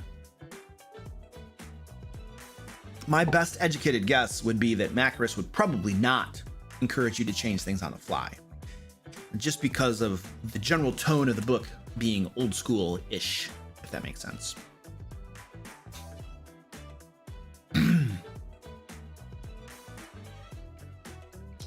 Are you still offering for people, strangers like me, to play a game with you as a game master? Kind of, yeah. So basically what I do, GM Jeremy, is I have a Patreon, DM Lair Patreon, and there's a link in the chat or something probably. And one of the things that I do for my patrons is every single month, there is a D&D one-shot that is ran. And of all of our patrons, we choose 5 of them, usually 5, sometimes 4. It depends on what we're doing with the exact game. But we choose a group of them to play in that one shot. We will pick a date and a time. We will send out a form. People who are available for that date and time will express interest. And then from those who express interest, we choose the people to play. And many times I am running that game. Occasionally I will have one of my team members run the game and I will be a player in that game. So it just depends on your luck of the draw. I can tell you that me as a player in a game is potentially as entertaining as me being the dungeon master, because I am a very chaotic neutral player. I cause lots of problems, and I really feel that when my team members like Zach or Sonny or Ed run games when I'm a player, I really, really, really feel like they are trying to kill my character. There's just something in me. I think they're trying to kill my character. They're just trying. So anyway, yeah, we do. One of the things we do for our DM Lair patrons is we run D&D one shots for them. Every single month we have a one shot. So there's always that. Squeaky's bothering me. What are your thoughts on average damage? I love it. Players can figure out how many hits they can take before they go down. I don't give a flying crap. I don't care. I don't care if players metagame. 99% of the time, I don't give a flying rip about players metagaming. I don't care. I'm too busy running a game and usually having fun to worry if they're metagaming. Does it happen? Of course. Do I see them doing it? Of course. Sometimes does it annoy me? Yeah. But most of the time it's like, I don't care. Whatever. I don't care. I just want to play this game. So average damage. Can they metagame? Yes. Can they figure out how many hits they can take before they go down? Yes. But you know, there's this thing about average damage. Don't tell anybody I told you this. Let's just keep this between us. Average damage is average. So, if you say the average damage is 10 and you have 100 hit points and you know that you can take 10 hits before you go down, if instead of doing average damage, if you were to roll the dice over the course of 10 rolls of damage, what would you average out to be? Roughly 100, give or take a little bit. That's the thing about averages. They tend to average out that way. So I don't really care if they can tell how many times they're going to get hit. I use average damage almost always because it makes my life easier and it makes the combat run more smoothly. It makes the combat run just a little bit quicker. When I don't have to roll dice and count things up and add a modifier every single attack, it makes my turns go way faster. I'm doing less math, I'm doing less adding, and I'm doing more tactics. I'm doing more thinking. I'm taking this menial stuff of doing math and stuff every time I roll. I don't care about rolling dice. My dice collection is very small. I don't care about rolling dice. I don't have big bags full of dice that I'm hoarding, you know, like the plastic supply on the earth is gonna run out because I have so many dice. Like, rolling dice is part of the game. It's not like the most amazing, crazy part of the game, but I have to like roll damage dice. Like, I just don't care. Like, just let me use average dice because the game is more smooth. Now, are there situations where it is recommended to not use average damage? I think there are. We had a discussion in one of my groups some time ago, maybe a year ago, and at least one of the players said that in boss fight scenarios, it would be preferable to not roll average damage because then you don't know what it's going to be each time and it varies, and then that makes it a little bit more suspenseful. It makes it more dramatic, and you're like, whoo, man, it could be a little, it could be a lot, and it makes a boss fight better to not have average damage. And I thought that was an excellent point, and I agree with that. And so my recommendation, what I do is I use average damage for almost everything. When we get into boss fight scenarios, I usually will roll the dice. Not always. I can think of times that I haven't, and sometimes you forget because you're always using average damage and then you just keep doing it, even though you know that, oh, it's a boss fight, I should have rolled dice, but I didn't because I'm just habit, you know? So yes, there is a case to be made that rolling dice for damage can be better in certain situations. I think for the most part during the game, because of the way it smooths out combat and makes it easier on the dungeon master and just makes combat a little bit faster, I think that is an improvement, overall improvement, rather than dungeon master rolling for damage. Now, players, I think players are going to always want to roll their damage dice, and I support that. I have no problems with that. I will never force a player to use average damage. I've never suggested it. Players have never requested it. They just roll their damage dice. Not a big deal. When I say average damage, I'm usually talking about the dungeon master using average damage for the reasons previously stated. And in that case, it's really a good thing in my opinion.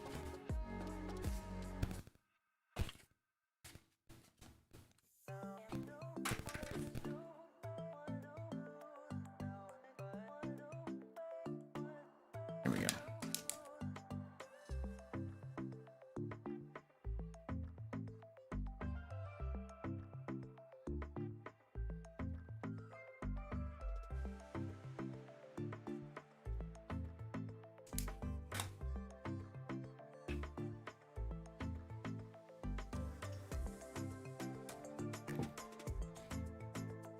Goliath Cleric, you sleep on a bed made of dice? They're kept behind a protective sheet of steel secured to a tungsten shell? I did not know this about you. I mean, this doesn't change anything. Like, you could still work for us and stuff. Your personal method of sleeping, I suppose, doesn't impact the work you do for us. So I think it's good. It's cool. You know, it's perhaps a little odd, but yeah, you just keep doing you, buddy. It's all good, man.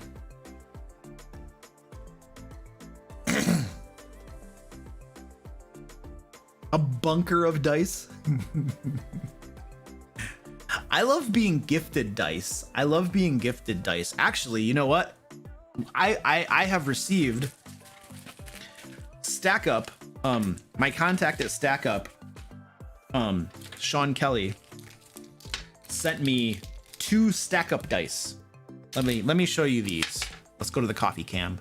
Everybody always asks why I have a coffee cam. This is why I have a coffee cam, so I can show you stuff. I have 2 of these dice. They're aluminum dice. They're very nice. So the thing with plastic dice is that you can't kill people with plastic dice. Metal dice, you can absolutely kill people. I've seen it done.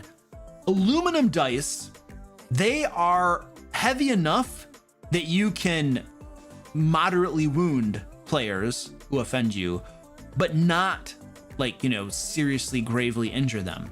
Plastic dice just bounce off your head. Aluminum dice will leave nice impressions. And so the great thing about these dice is that they are aluminum, but they're Stack Up dice. And my camera's not gonna focus because I have the focus set to down here, but it has the Stack Up logo on like the 20 part. And I have 2 of these. And I think what I'm probably gonna do is I'm probably going to give these dice away to our top 2 donors for Stack Up. Like right now, up on right there is our current tally. We are $4,440 contributed towards Stack Up thus far. Our goal is $6,000. And I think what I'm going to do is these 2 dice, I'm going to send them as long as the people live in the US and I can actually ship stuff to them, because I cannot do international shipping. I am sorry. It's not happening. I'm gonna send these dice to our top 2 donors, is I think what we're gonna do, just as a way to thank them for their donations. So Kirby is clearly getting one of these with $1,000 donated. So that's what I'm gonna do with these dice.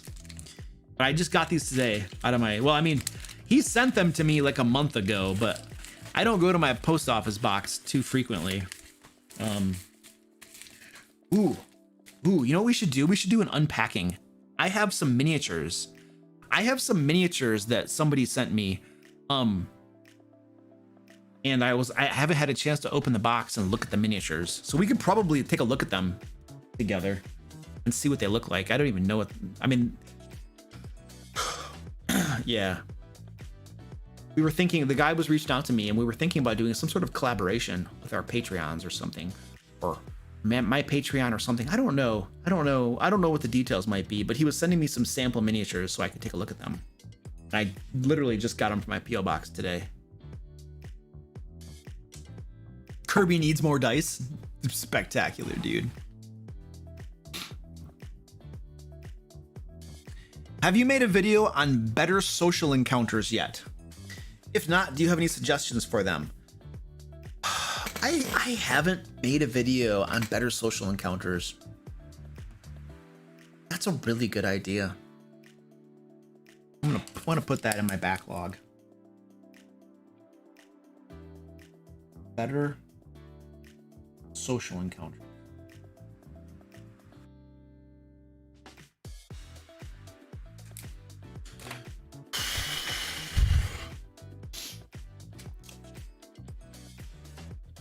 I usually just wing social encounters, in all honesty. I usually have notes about social encounter for a game, how I want to roleplay an enemy during the talkie bits of social encounters.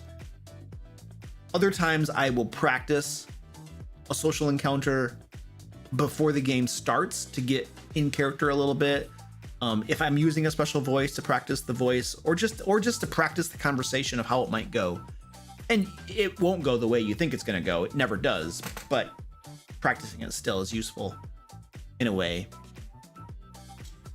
Many times though, I just wing them, because the key thing about a social interaction is that you're role-playing that NPC, whether it's in monster, an enemy, or whether it's friendly, it doesn't matter, it's an NPC, and you're role-playing them.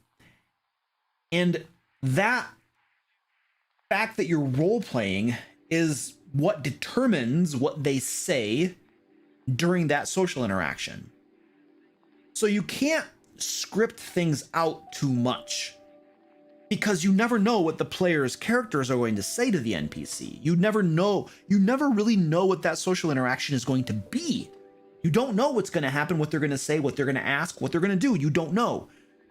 And so preparing too much, scripting things out too much is kind of not helpful, because especially if you have little monologues prepared and things they're going to say word for word, it's like, well, geez, you don't even know. If you try to stick to that, you're going to be forcing it down their throats, because it might not come up organically during the actual social interaction. And so I think the key that I usually stick to in a social interaction is I'm role-playing this NPC. So I want to know what their motivation is. I want to know what their goals are. I kind of want to know like what's in their head and how they think and stuff. So if I have a bad guy who has orders from their captain to kill anyone that enters the room, otherwise they're probably going to get killed themselves, like that is going to flavor that social interaction. It's going to flavor the entire social interaction. The chances of the good guys convincing that soldier to just let them by are probably not very good, because they know that if they just let somebody by, their butt's in trouble, and their captain is probably going to kill them because they've killed lots of other people who have failed in their duties. And so it doesn't, in that situation, you might say that it doesn't matter if the barbarian rolls a 20 to intimidate. That soldier is either going to stop them from going any further, or if he does stand down, he might just decide to desert and run off because his butt's in trouble. So I think that that's just maybe not the best example, but you really need to think about what motivates your NPCs, what their desires, what their goals are in their life, and that's going to flavor everything. And so yes, what the players say is important. The dice rolls can influence things, yes. But more than anything else, you are role-playing your NPC. Sometimes it doesn't matter with how big the numbers are on the dice. If it's a nat 20 and they have a +6, maybe that charisma check just is irrelevant. It doesn't matter, because that NPC would never do the thing that player is trying to convince them to do. It would never do it. So it doesn't matter what you roll. They would never do it. It is completely out of character. Like, for instance, if you... Let's just take me. I don't kill people, right? So if you came in and tried to like persuade me to kill someone, I'm gonna be like, no, dude, I'm not doing it. Well, and then you like roll your persuasion checks and stuff, and try to persuade me to do it. It's like, no, I'm not gonna do it, Now, if you start intimidating me, like, yeah, even if you intimidate me, I might not do it. I would probably fight back. I would probably fight you and get my butt kicked potentially before I would do something that goes completely contrary to my nature. I think that's my way of thinking about it, So the NPC's motivations and their character and their personality is way more important, in my opinion, than the dice rolls. And then the story and the conundrum a dungeon master often finds themselves in is that you are role-playing your NPC. Your players are trying to accomplish their objectives.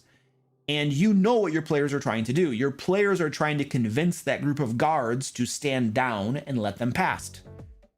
But you know that Maybe the group of guards would never do that. Maybe they would. Maybe they're just goblins and they don't get paid enough.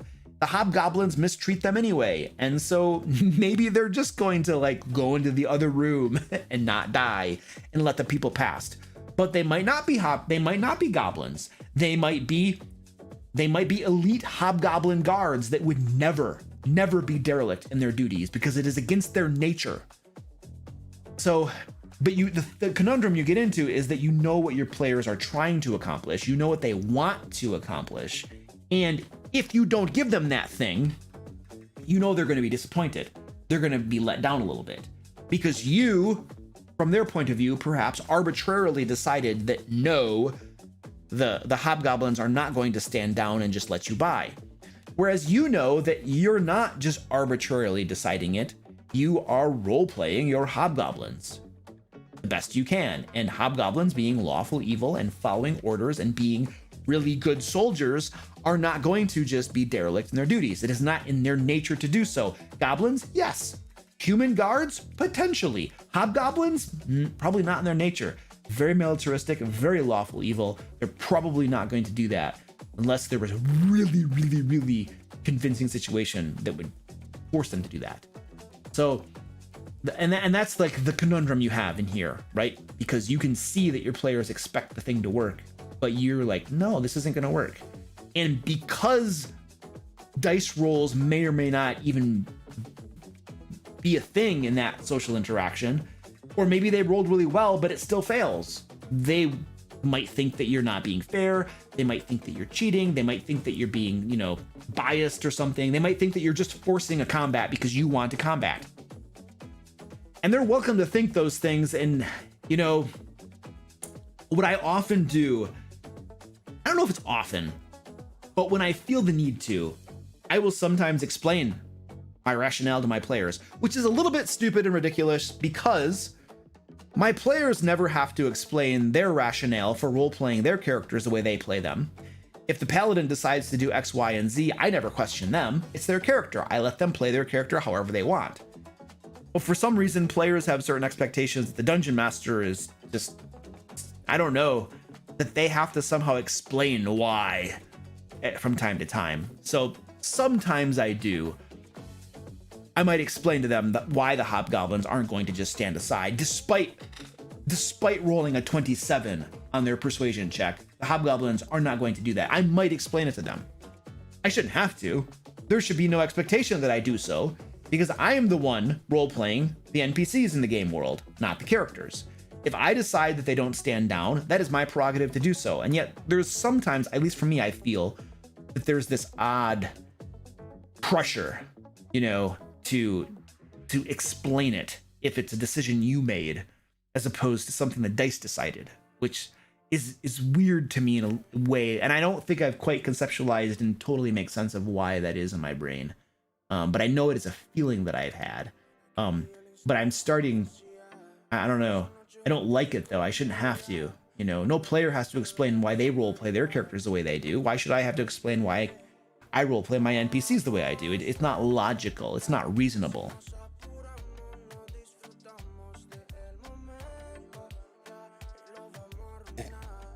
So anyway, there's a bunch of thoughts on social interactions for you.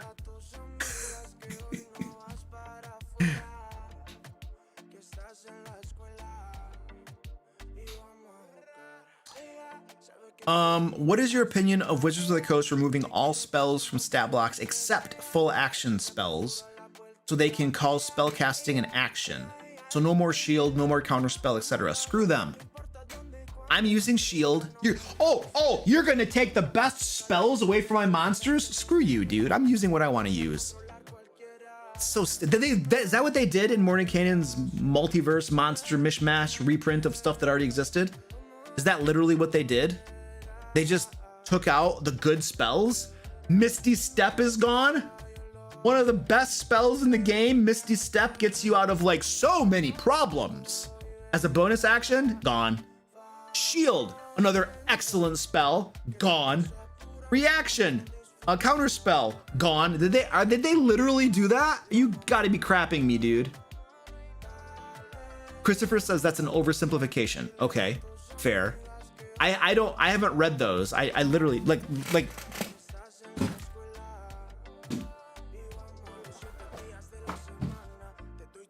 this is my copy of Monsters of the Multiverse.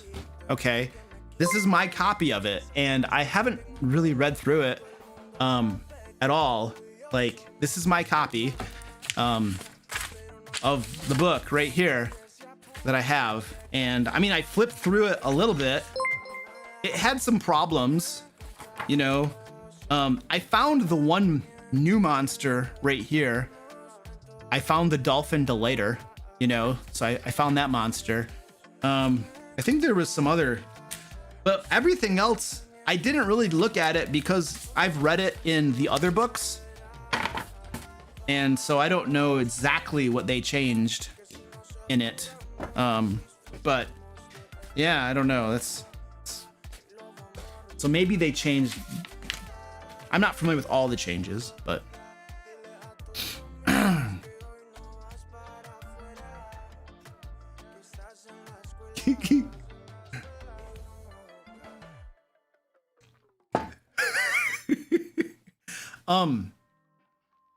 but no, I don't know what they did to all the stat blocks. I did notice a couple stat blocks had a bunch of stuff taken out of them. And they, instead of having slots, they just had uses per day. I personally, I'm not going to comment on their solution necessarily, because I haven't really had time to think about it and really form a good opinion of it. But I can tell you that one of my frustrations with, I have two frustrations with enemy spellcasters. When I as the dungeon master am playing an enemy spellcaster, my first frustration is I never get to cast spells because everything gets counterspelled. I hate it. I hate it. I think every live stream I mention how much I hate counterspell in the game and how much it ruins my experience as a game master running a game. It's an absolute downer when I have a spellcaster that can't cast any spells. It's just stupid. I'm gonna make every single one of my spellcasters a sorcerer with subtle spell. That's it. So I hate that. The other thing that I don't like about running spellcasters is you have too many options of spells to pick from, and you're only going to get to cast about 3 or 4 spells if you're lucky before you die. And those 3 or 4 spells should really be your best spells. They should be. And so you give me a list of like 15 to 20 spells, I'm never going to use them all. I really need to have the best options curated in advance so that I can run that spellcaster a little bit more efficiently at the game table, even if it doesn't matter because I'm going to get counterspelled. So I almost always, before a game session, when I'm running a spellcaster, I will look over their list of spells and I will pick the ones that I think I'm going to use the most, and then become familiar with them and have a plan in my head. Now, it doesn't always work because you never know what the characters are going to do. And so sometimes you obviously have to adjust on the fly. But those are my two big gripes with spellcasters in the game. And I don't think they kind of fixed one of them by giving you fewer options, right? But I don't know the other one of everything being counterspelled. I don't think that was fixed. As far as I'm concerned, as long as counterspell is a thing in the game, enemy spellcasters are pretty much worthless. And I've had groups that have just counterspelled me into oblivion. And so you can't use spellcasters. You have to just start using, everybody just hits you and does damage, and the game becomes way more boring because you just counterspell everything. I guess that's the game we're playing. I don't know what else to do.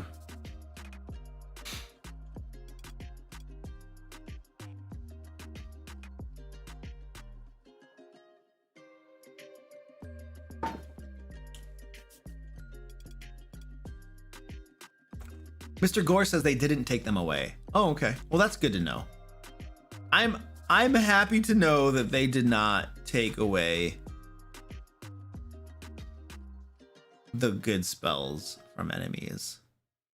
What about banning counterspell? Oh, then you're gonna have players that are upset. Oh, you took away counterspell. Yeah, because it sucks. Do you know what I do? This is like, it's like an unspoken pact I have with my players. Like, if you counterspell me into oblivion, I'm gonna counterspell you into oblivion. I want you to feel how it feels to do nothing. And then if you stop counterspelling me, I'll stop counterspelling to you, and we can both play this game in a way that's a little bit more interesting. I do this the same with monks that just use stunning fist and stuff. You know, I figure out creative ways to, like, if you're just gonna stun all my enemies so that I can't play the game, I have lots of ways to make it so you can't play the game either. Banishment, hold person, polymorph. There is a whole bunch of spells in the game. I crap you not. I have a list of spells that are really good that I intentionally do not use on my players because it takes them out of the game. Banishment, almost never use it on my players. Polymorph, turning them into like a snail or something so they can't fight, they can't play the game. Almost never use it. Force cage. I've had enemies that I play that in the book they have force cage. You guys, force cage is insanely powerful. Wall of Force is another spell. You can basically take players out of the game so they cannot play the game for extended periods of time with certain spells. I don't use those spells. I almost never use them because I want my players to play the game. It is the courtesy I extend to them. You came to my game, I will let you play the game. And so I don't use those spells. And so as a dungeon master, I'm just leveling, right? It is frustrating to me when my bad guys can't play the game. Like I want you to beat the crap out of me. I want you to win.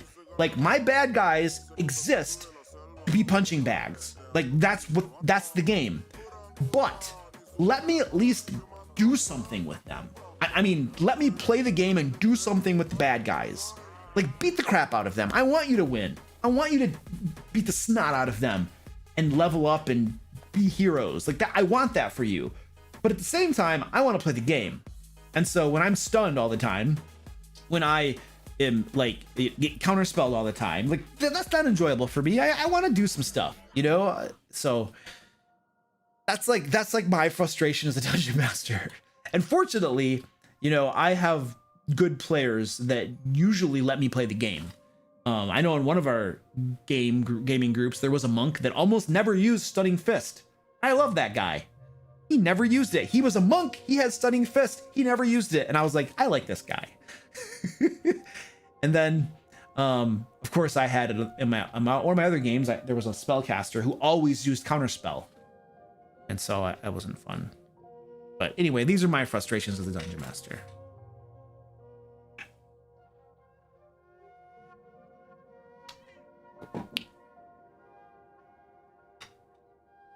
Squeaky. I don't TPK a lot. I don't think that's true. I think I've been running 5th edition for 5 or 6 years. I can't even remember. Squeaky, stop biting me. How many TPKs have I had in 6 years? We had Sword Coast Guard TPK'd once. My Hand of Light TPK'd once. My Youngling group TPK'd once. My Ancient Dragon group TPK'd once recently. My Curse of Strahd game has never TPK'd ever. And my Youngling group TPK'd a second time recently, like last Monday. And so I have just counted on my hand, one hand, the number of times I have TPK groups in the last 6 years. So I don't think that's a lot. That seems like not a lot at all. I get to have fun. Colonel, I do get to have fun.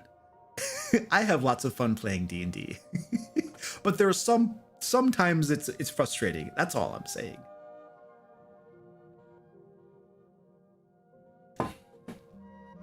All right.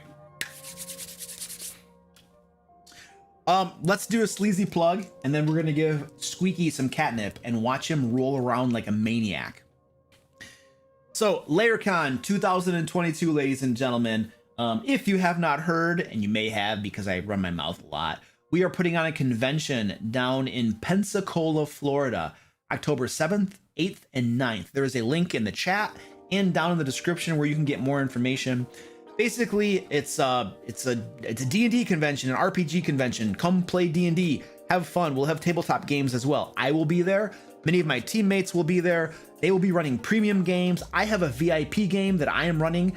Last I checked, there were 2 tickets left for the VIP game. So if you want to play D&D with me, go out to dinner with me and stuff, candlelight dinner, walk by the beach. No, not really. I'm just screwing with you. Anyway, it'll be really fun. And if you run a game for us, if you are a game master and you run at least one game for us, you are going to get a exclusive Laircon Dungeon Master t-shirt. Only people who run games will get these shirts. It will have on the front our Laircon artwork, which is very, very nice. I can probably show it later. I showed it before in the stream. And on the back, it's going to have a catchphrase. We are still working on this catchphrase. If you want to contribute your idea to the catchphrase that we're going to put on the back of the shirt for Dungeon Masters at our event, there's a link in the chat where you can go to a form and enter in your idea for a catchphrase. Now, if we choose your idea for a catchphrase, we're going to give you a D&D book of your choice, and cat is biting me. And we're going to give you one of these t-shirts as well, because you helped to design the catchphrase in the back. As long as you live in the US, because we can't do international shipping. So there you go. There's my sleazy plug for Laircon. Please come hang out. It's going to be tons of fun. And then now we're going to give my cat catnip. He's been chewing on my leg.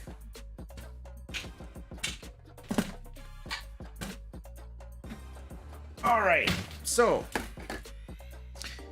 we are assembling here. We have the banana and the pickle and the cat crack. It's catnip, folks. I have to clarify that because somebody's going to think it's actually illicit substances, and then I'm going to get reported. Then YouTube's going to be like, whoa, what's going on over there? And I'm like, dude, I'm giving catnip to my cats. Will you calm down? All right. We're going to give this to Squeaky, and he's going to go crazy. Squeaky.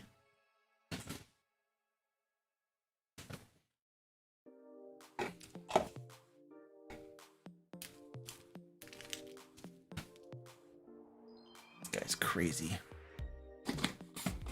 There he goes.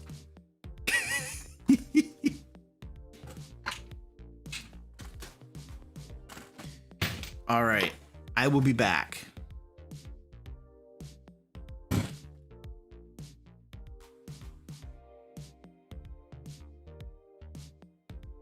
Didn't need more coffee.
What happened to my cat? Where did my cat go?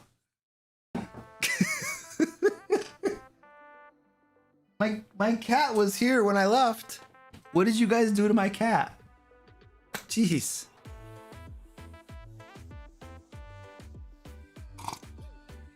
Squeaky's not chubby. He is a big tub.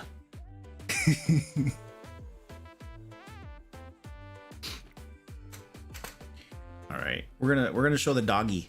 We're gonna show the doggy. Doggy. What's up, doggy? What's my baby doing? What's my baby doing? Doggy, come here, doggy. Doggy.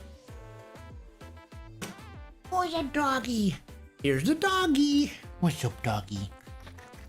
This is my doggy. This is my doggy. She's gonna lick me too. I gotta be careful. What's the doggy doing? She's like, I was sleeping. Why are you bothering me?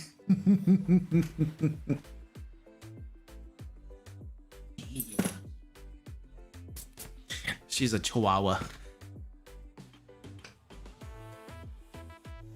Squeaky is a huge chonker. Absolutely.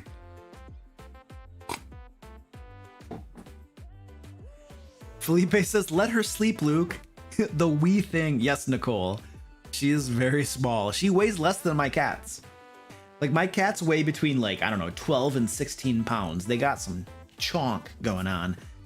My dog, when we took her to the vet last, was like 7 pounds or something. So yeah, she's very small. She's bigger now. She's getting some. We rescued her from a household that wasn't taking care of her. We'll just say that. And she was weak. She was undernutritioned, which is not a word. Undernourished. That sounds better. And so now she is much healthier. She's got some more beef on her. She and I go for walks in the park for like, well, I think probably twice a week or something. There's this park I go to near my house that it's a 2-hour walk. It's a hike. It's not just like a casual walk through a park. It's like a hike. I'm tired by the end of it. The dog is exhausted. we go for a hike for 2 hours, and the next day she's just like out. She's just relaxing and recovering the whole next day. By the third day, or the day after that, then she's got more energy. But it destroys her. I carry her for portions of the walk too. Like, especially if it's hot out and I can see that she's like struggling, I'll just pick her up and I'll carry her and give her a break and stuff. But it's a good hike. Bye, Cecile.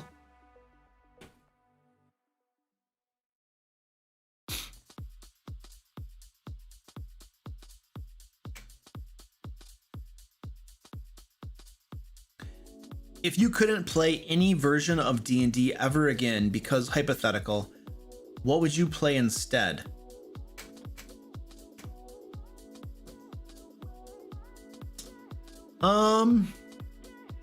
Probably like a board game. I've been going to a dude's house and playing board games quite a bit recently, and there have been some really cool board games. There's one that's about zombies that's really fun. What is it? It's like a zombies board game. What is that called?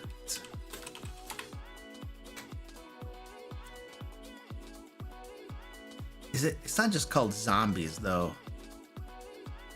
Maybe it's just called Zombies. Maybe it is just called Zombies. But it was really fun. Anyway, there are several board games that I've been playing with this guy and his friend, and they're lots of fun.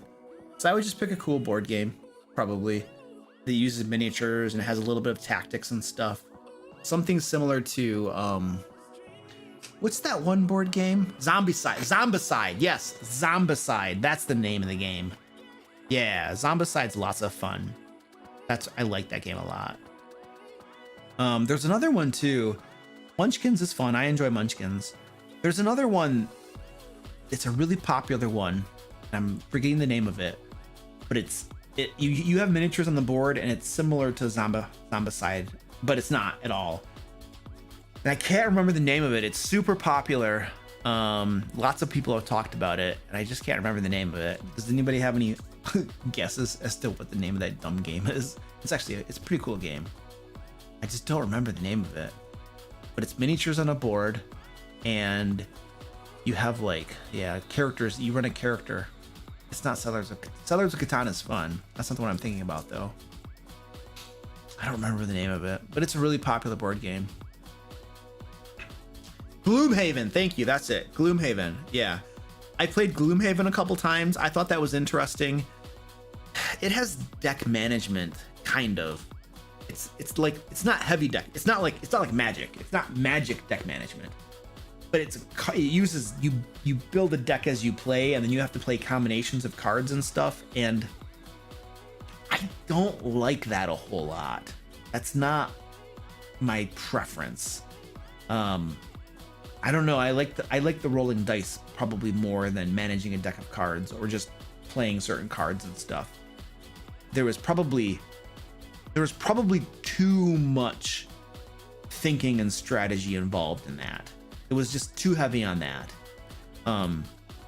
There's only so much of that I can take. Whereas Zombicide, there is some strategy and thinking involved, but it's lightweight, and so you can play that game for a lot longer. Whereas something like Gloomhaven is just like, ooh, I don't know. I don't think you can play that game too long before you'd kind of just be like, okay, I need a break, you know? Oh, Eldritch Horror. We've played Eldritch Horror once, in that gaming group. I mean, one of the reasons I'm going to that group and playing games with those guys, is so that I can expose myself to more games, board games and different things, and get a broader exposure to gaming, which is something that I need, because I've been too steeped in D&D, and I need a broader gaming experience to like round my edges and crap, you know. And there's a lot of fun stuff out there, and if I never tried them, I'm never gonna discover them and learn them, you know. So yeah, we played Eldritch Horror, and we all died. It was like a 2-hour game, and we all died. It took a while, man, but it was interesting. I enjoyed it.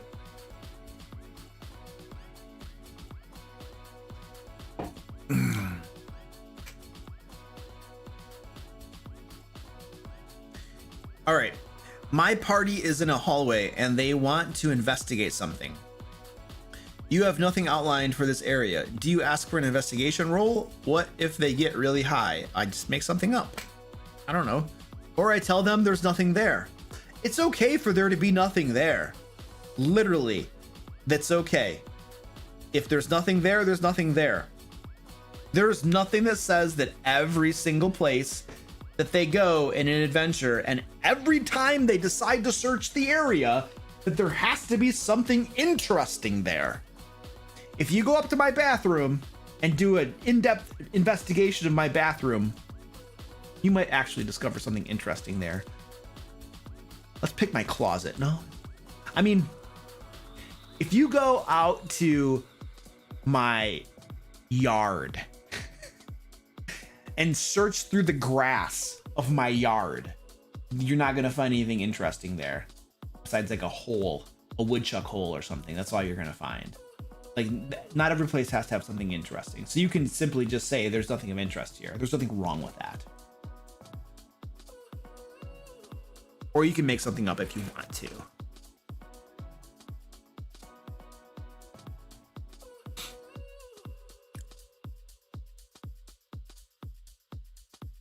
Master Incognito says, I'm going to introduce a bunch of underprivileged kids during a free summer camp to D&D.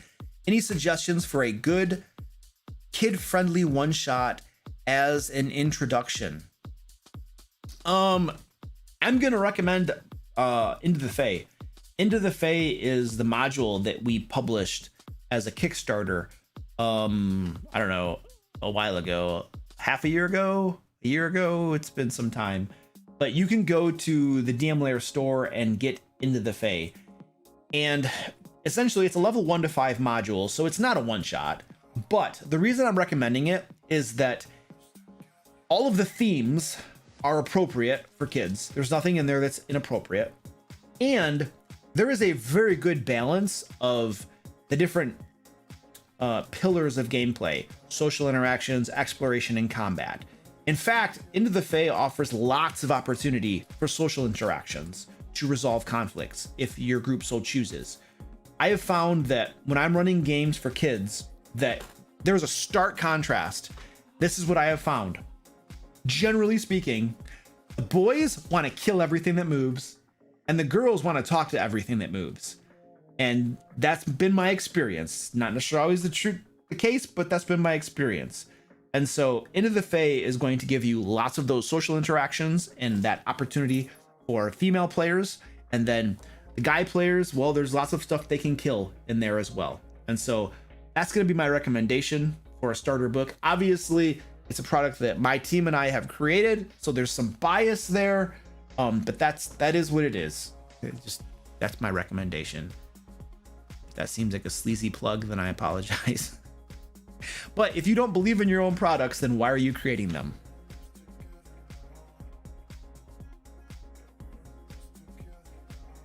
Okay.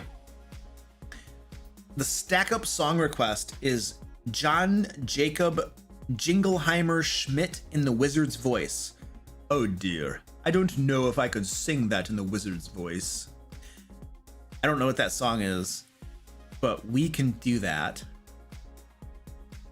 Tiram, thank you for the $25 donation to Stack Up too. I appreciate that, dude. So if you're new, if you just joined us and you're like, what are they talking about? So basically right over here, this is like our little tally. We're raising money for Stack Up. They are a military charity that helps support active military and veterans through gaming. They help promote positive mental health and suicide prevention. So Stack Up is doing lots and lots of amazing things for our military folk. And we're trying to support them by raising, it's over here, $6,000. And we're almost there. We're at, what is it, 4,000, almost 4,500.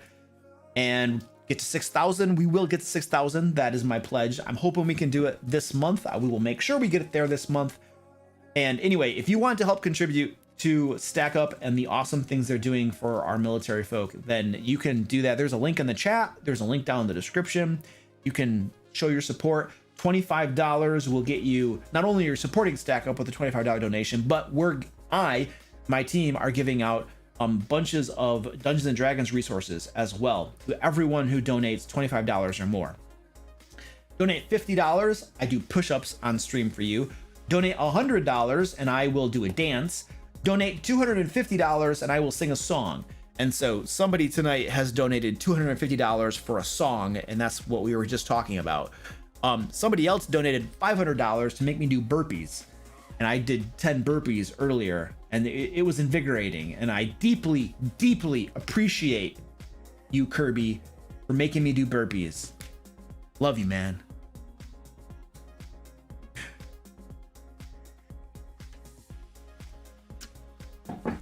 Why do I support the military? Dude, because they do amazing stuff to keep our freedoms, man. You kidding me? Freaking sacrifice their lives, they sacrifice their health, they sacrifice everything so that you and I can live in a country at peace and we can have all the privileges that we enjoy. The freedom, the privileges that we had came with a price, and they paid that price, and they continue to pay that price. That's why I support the military.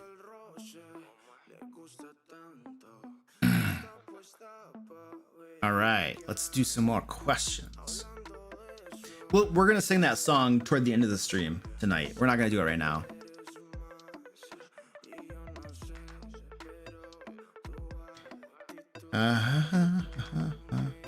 Why do you hate Tasha's Cauldron so much?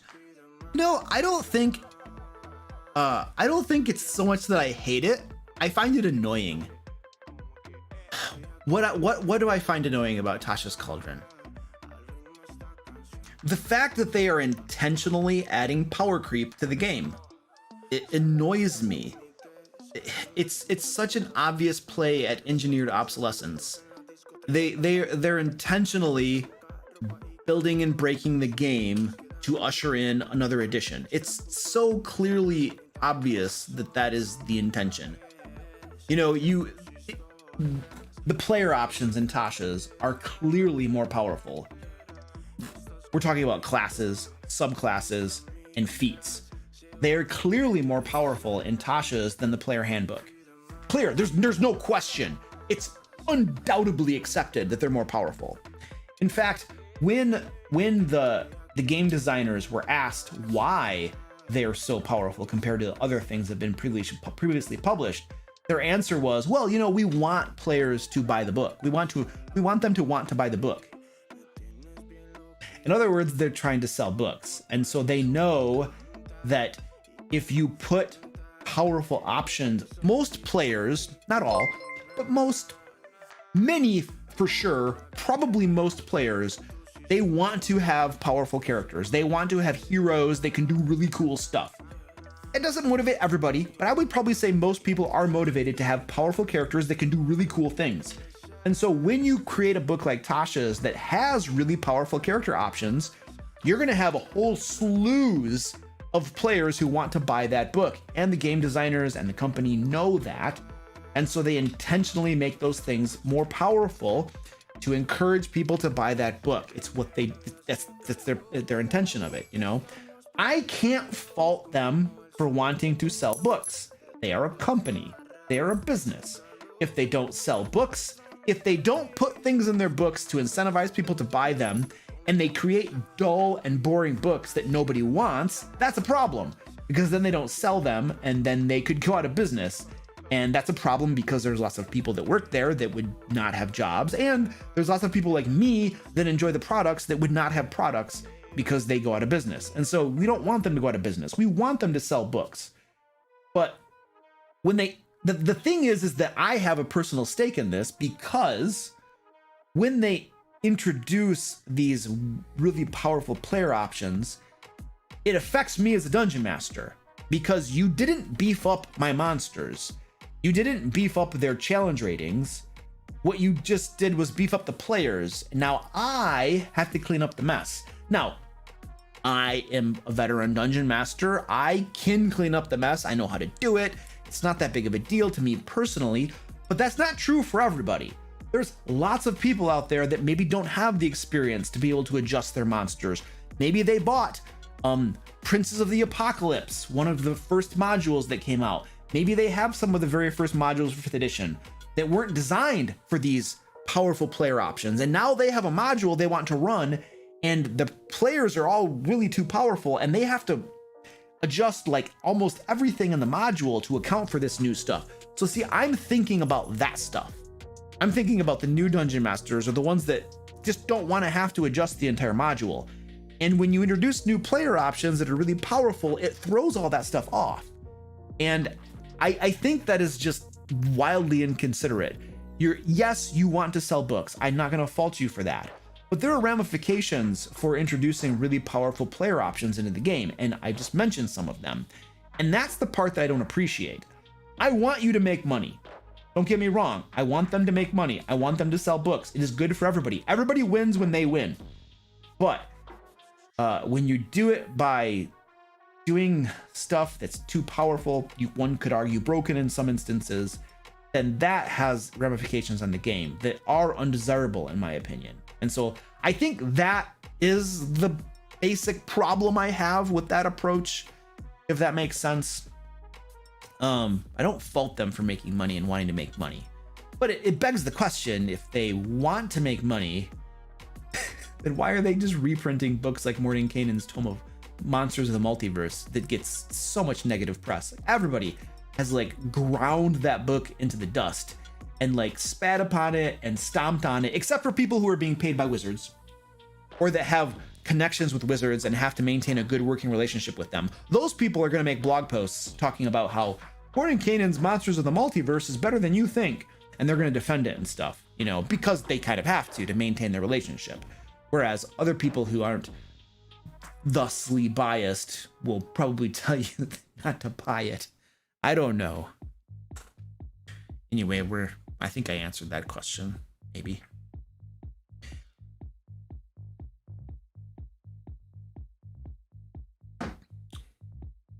What is my favorite trope? Starting in a tavern.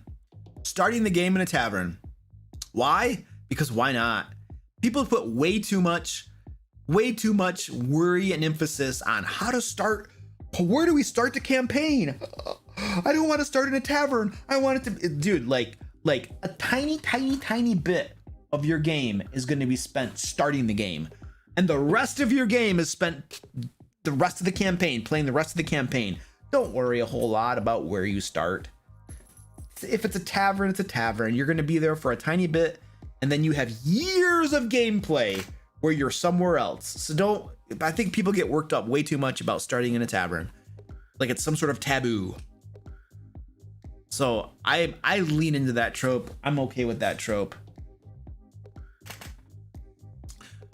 Why does everyone hate on 4th edition? I think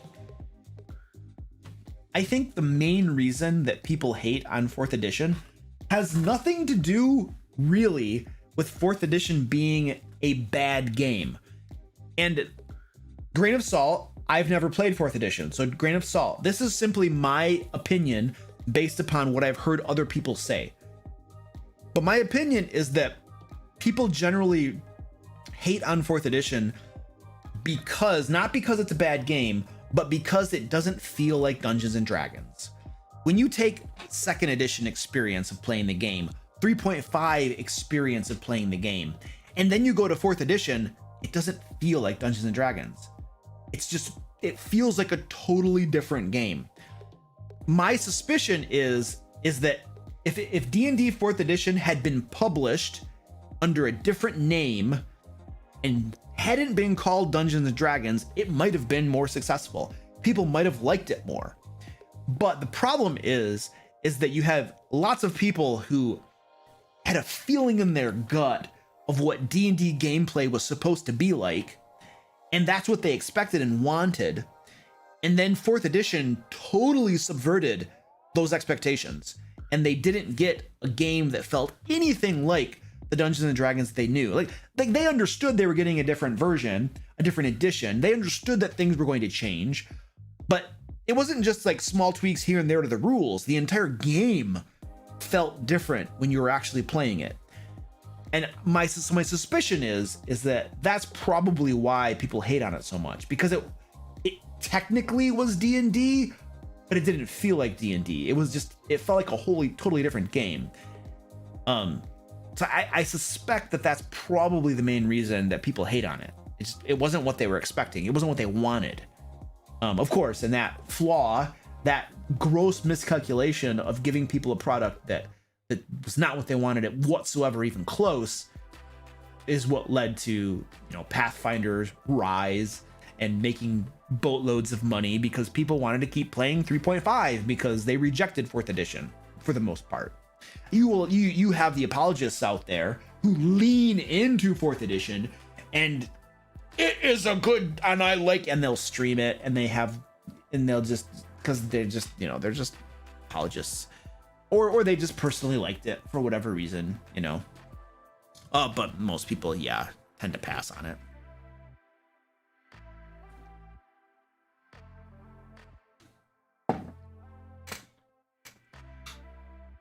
Any advice on how to plan for a campaign that we can only play 1.5 hours a week? Try to make your adventures shorter, your missions shorter, if at all possible. Instead of having adventures that are really long, if you have an adventure of a standard length, it's probably going to take you like multiple game sessions to get through, because you can only play for 1.5 hours each time. And honestly, when you play for 1.5 hours, let me explain how that actually works. There's 15 minutes spent getting to the table and getting your stuff set around and getting your stuff set up. There's another 15 minutes where everybody's like bullcrapping and getting settled down. You actually only have 1 hour to play the game. There's a lot of time up front that is not going to be spent playing, and you're just trying to get everything on track. You're struggling with that horse to get the horse going down the road. So you actually only got 1 hour of gameplay. So a standard dungeon could take you lots of game sessions to get through. And the problem is that every single time you have a game session and stuff gets done, the next game session, you have to spend time reminding everybody what happened at the previous game session. So that's less time playing the game. So you got 5 minutes or something to recap stuff before you get going again. So my suggestion to you is try to plan each adventure to be much shorter. have it be like a couple encounters, that's it. And one of them isn't even a battle, it's a social interaction. I feel like that will, it's not the standard, it's probably not the standard game experience for Dungeons and Dragons, but with a shorter game session, I think it would work a little bit better. I ran a game for a while where we played for 1 hour, that's it, over our lunch break, and then we had to go back to work. And when I tried to run longer adventures, it didn't work super well. When I ran shorter adventures, it felt like it worked better with a shorter game session. It just did. I don't have the like reasons and rationale that I can quickly give you off the top of my head. I just know that it worked better. That's all I can say.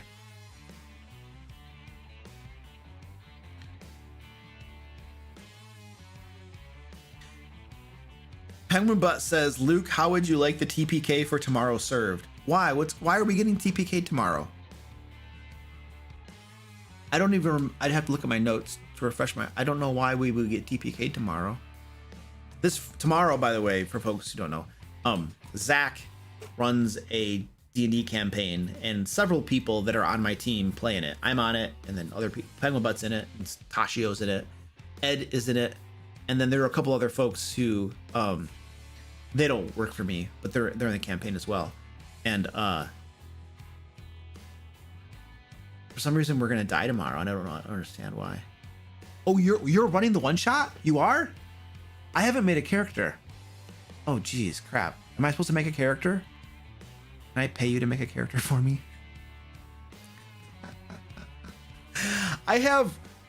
I'm doing this collaboration with another YouTube channel, and I think I'm gonna be on a they're gonna do a recording, and they want me to make like a character or something for it, and I'm having a hard time because on my list of priorities I have lots of things that need to get done, and creating a character is not high on that list. Simpaticos will make me one.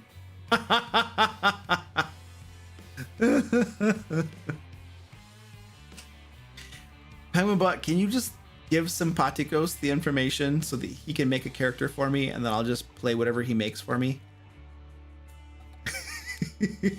I don't like bards. I hate bards. As a player, I don't like bards. Dungeon Master, I don't care, but as a player, I do not like bards. Oh, Penguin Butt is totally gonna kill us. She is just evil. I forgot about that. I would have totally walked into that one shot without even doing anything. Yeah, I'm sorry.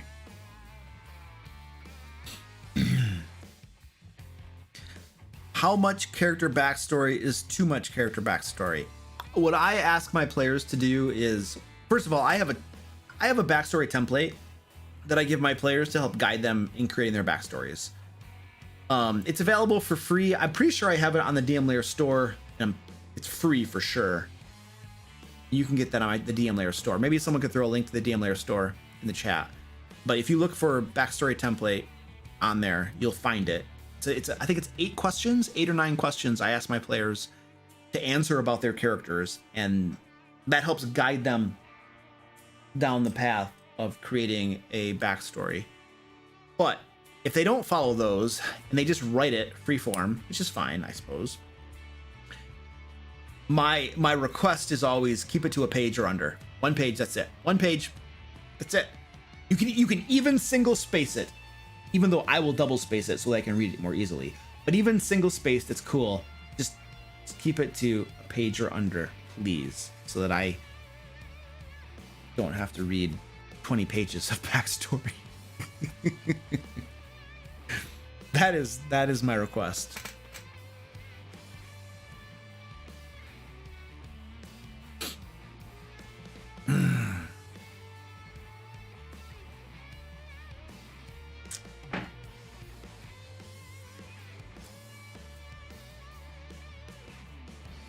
All right, so what advice would you have for a newer dungeon master running a hex crawl for the first time? So, preface and disclaimer, hex crawls are not my preferred way of running a game. I don't really run hex crawls Right now, I'm kind of running a little bit of a hex crawl with my Ancient Dragon campaign. I don't think they know that it's a hex crawl, but they've kind of begun doing one with me. And I think my advice for a hex crawl is, well, I mean, the idea of a hex crawl, conceptually, the idea of a hex crawl is that every hex has something there. There's some event, or there is a dungeon. There's something to be discovered and experienced in every hex. And so as they move from hex to hex to hex, there's something there, right? That they will find or discover, or that will find them. There's an encounter, there's a social interaction, there's an entire dungeon to be explored. That's the idea of a hex crawl in theory. And then the players just basically, they're moving about the map, they're exploring the map, and they're discovering these new things. That style of play is not for everyone. But if you were to do it, then what you could do, one approach to a hex crawl, and this is probably the standard approach, this is the way that most people would run a hex crawl, is that they would define each hex, and they would decide what is in each hex. Every hex has been pre-established. Let me give you a better example. And anybody in my Ancient Dragon campaign probably doesn't want to listen to this because it will have spoilers in it. So I'm going to show you what I'm doing right now for my Ancient Dragon campaign as a way of example for this. I need to give me a hot second to pull up some stuff for you because I wasn't planning on showing you this. So now I have to go find it. So please bear with me.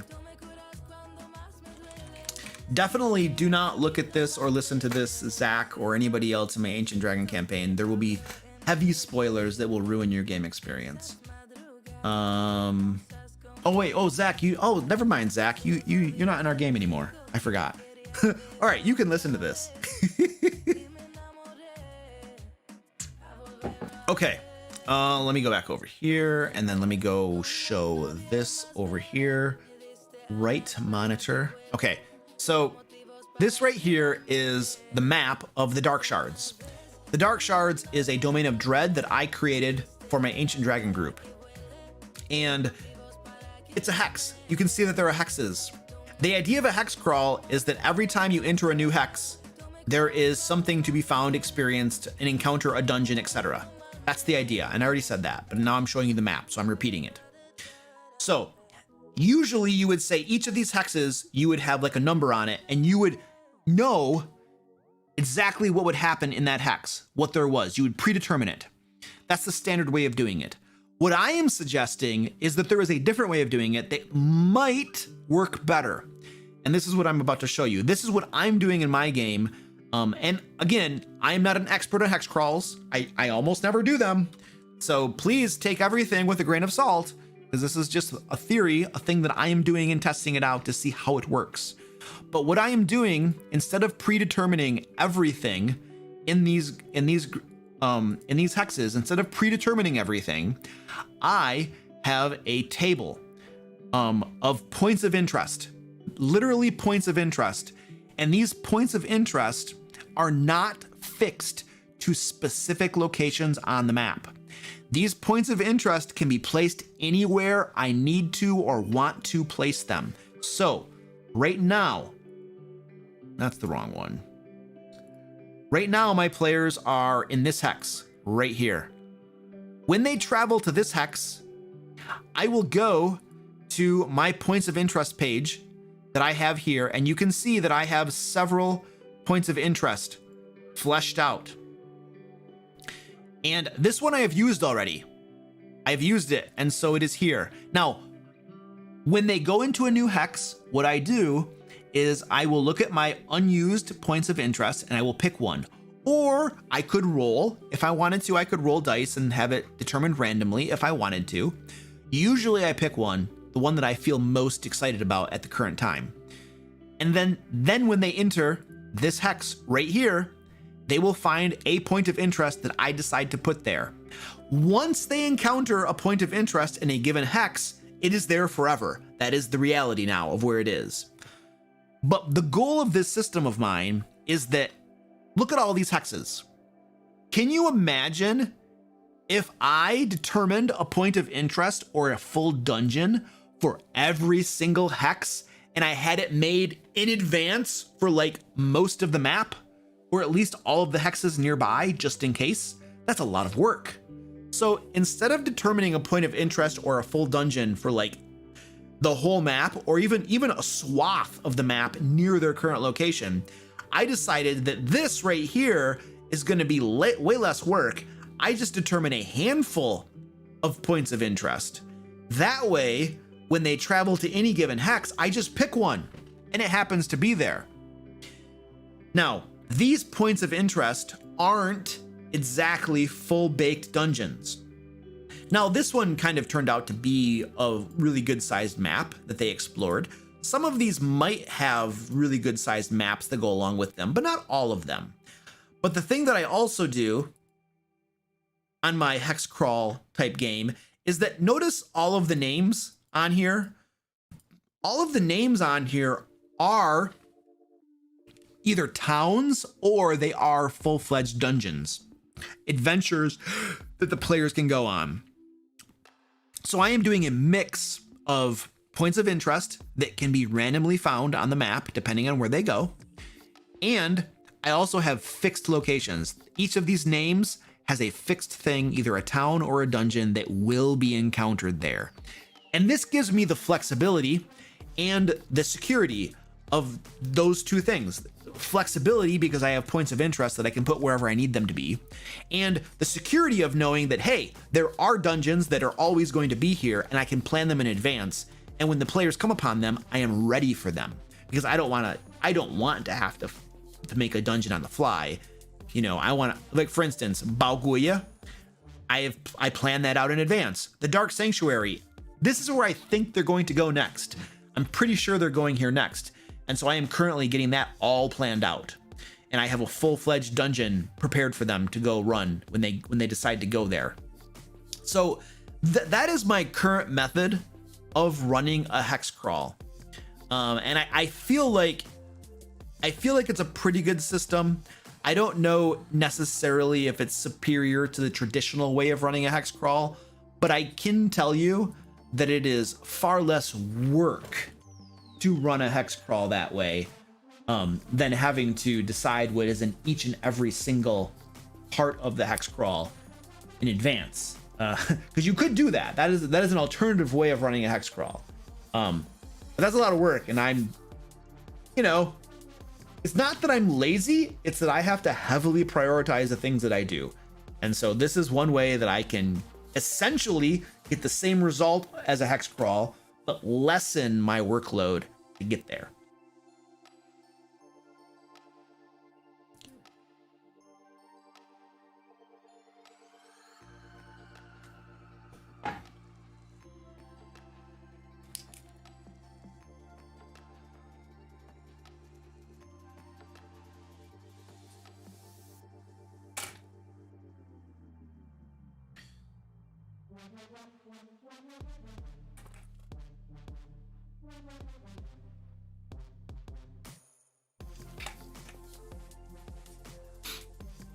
Bye, Tyrium. See you later, dude. Pretty sure that's Trevor. See you, Trevor. We'll see you on Sunday. All right. I think we need to. Oh, wait, hold on a second. I think I saw a big super chat come in. I should probably say thank you. Moger, thank you, dude, for the $50 super chat, man. I appreciate that, buddy. Moger says, curious if you have ever had a player character break a magic item, a weapon or otherwise. Break, like literally break, or misuse it in such a way that it breaks the game or something. No to literally break, and yes to use it in ways that were very powerful and potentially game breaking.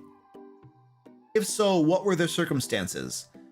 You know, it's interesting. The magic items that usually end up being too powerful and break the game are the uncommon ones. They're the ones that the uncommon wondrous magic items that you don't think are that big of a deal.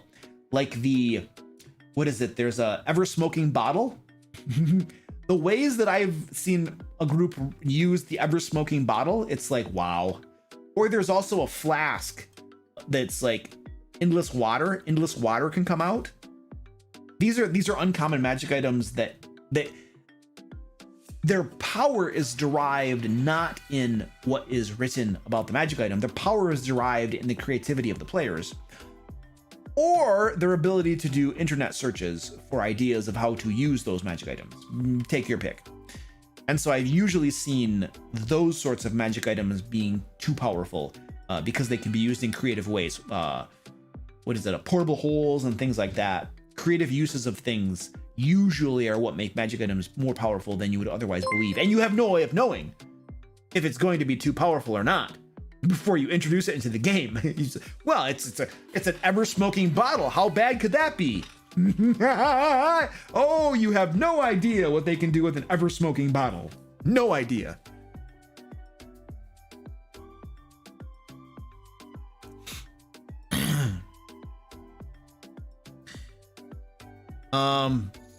Oh, actually break them? No, I don't think I've ever had anybody actually break magic items. They've never tried, and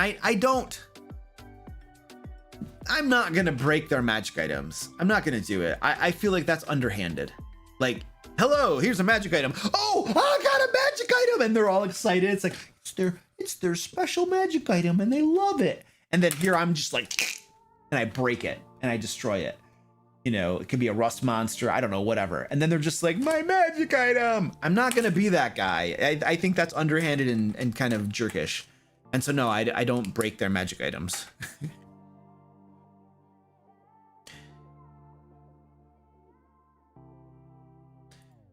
And then they also say they're thanking everybody in the military for their service, as do I. Okay, thank you. Stack up song request. We have to do our stack up song request. All right, let's do this.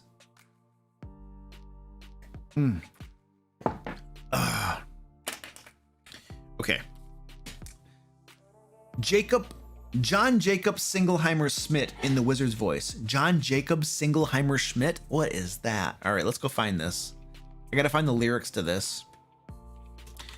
John Jacob Singleheimer Schmidt. It's a song by Barney? Oh my gosh. Are you kidding me, you guys? You're kidding me, right? You're making me sing a Barney song? Really? You're making me sing a Barney song? Oh my word.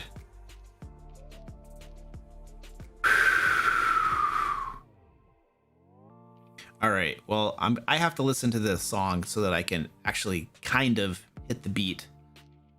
We're gonna turn that off. I think I need to turn off. I don't want you guys to hear my system.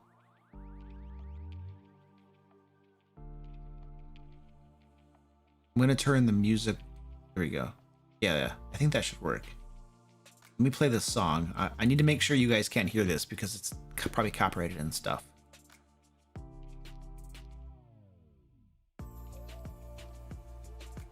All right, stand by. I'm gonna pause that.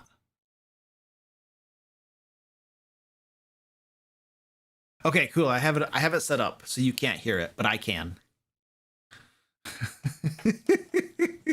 So John Jacob Singleheimer Schmidt. What I'm going to do is I'm going to put a link in the chat for the YouTube video that I'm currently going to be watching and singing along to. Wow. Oh my goodness. I think I put it in there. It's on YouTube. But I'm going to sing this now in the Wizard's voice. Indeed. Very well then. I can probably do this. This should not be hard at all. John Jacob Jingleheimer Schmidt.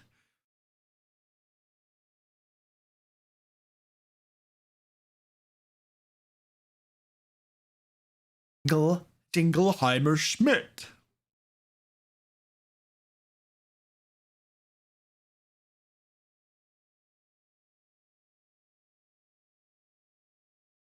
Ah. Okay, they don't have the lyrics. I need to look at the lyrics too. Sorry, I was about ready to do it, but I need the lyrics. There we go. Okay, now I have the lyrics. All right. Stand by. Sorry. I thought the YouTube video would have the lyrics so I could sing along, but it doesn't have the lyrics on it, so I have to get the lyrics over here.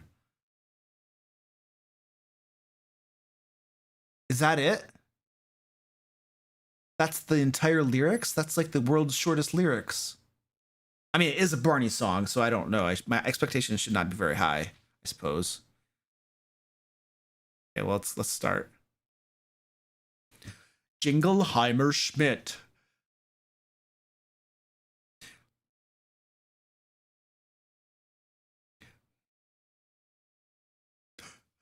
John Jacob Jingleheimer Schmidt. His name is my name too. Whenever we go out, the people always shout, and go John Jacob Jingleheimer Schmidt.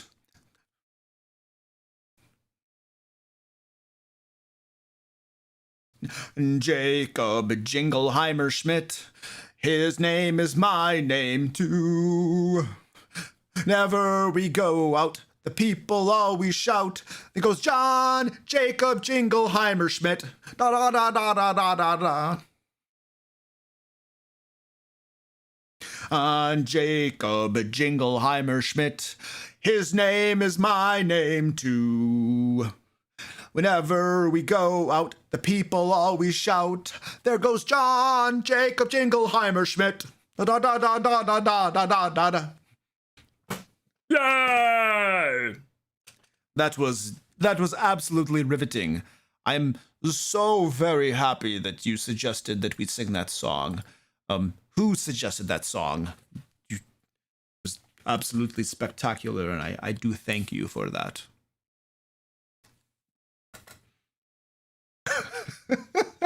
Should we send help? Yes, you should probably send help. All right, let me put the music back on for you.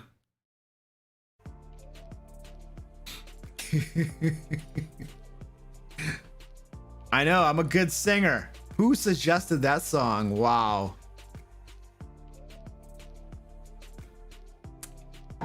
All right. As a reminder, for Laircon 2020, we are looking for help in deciding the catchphrase that we're going to put back on the back of the Dungeon Master exclusive t-shirt. Every single person who runs a game at Laircon is going to get a t-shirt, an exclusive t-shirt that only people who run games are going to get. And we are going to put a special catchphrase in the back of it, and we need your help determining what that catchphrase is. If you want to help determine that, and possibly if your catchphrase, if your idea is chosen, you're going to get a D&D book of your choice, and you'll get a shirt, one of the t-shirts that has the catchphrase on it. So if you want to help determine what that catchphrase is going to be and submit your own suggestions, there's a link in the chat. There's a form that you can fill out to make that suggestion. And then hopefully we'll find somebody who has a good suggestion and we can determine what that's going to be. The Colonel says that's a negative 10 out of 10 for my singing. I respectfully disagree. Yeah. Goliath Cleric says, just remember, 9 out of 10 people rate it 10 out of 10. I don't know what that means.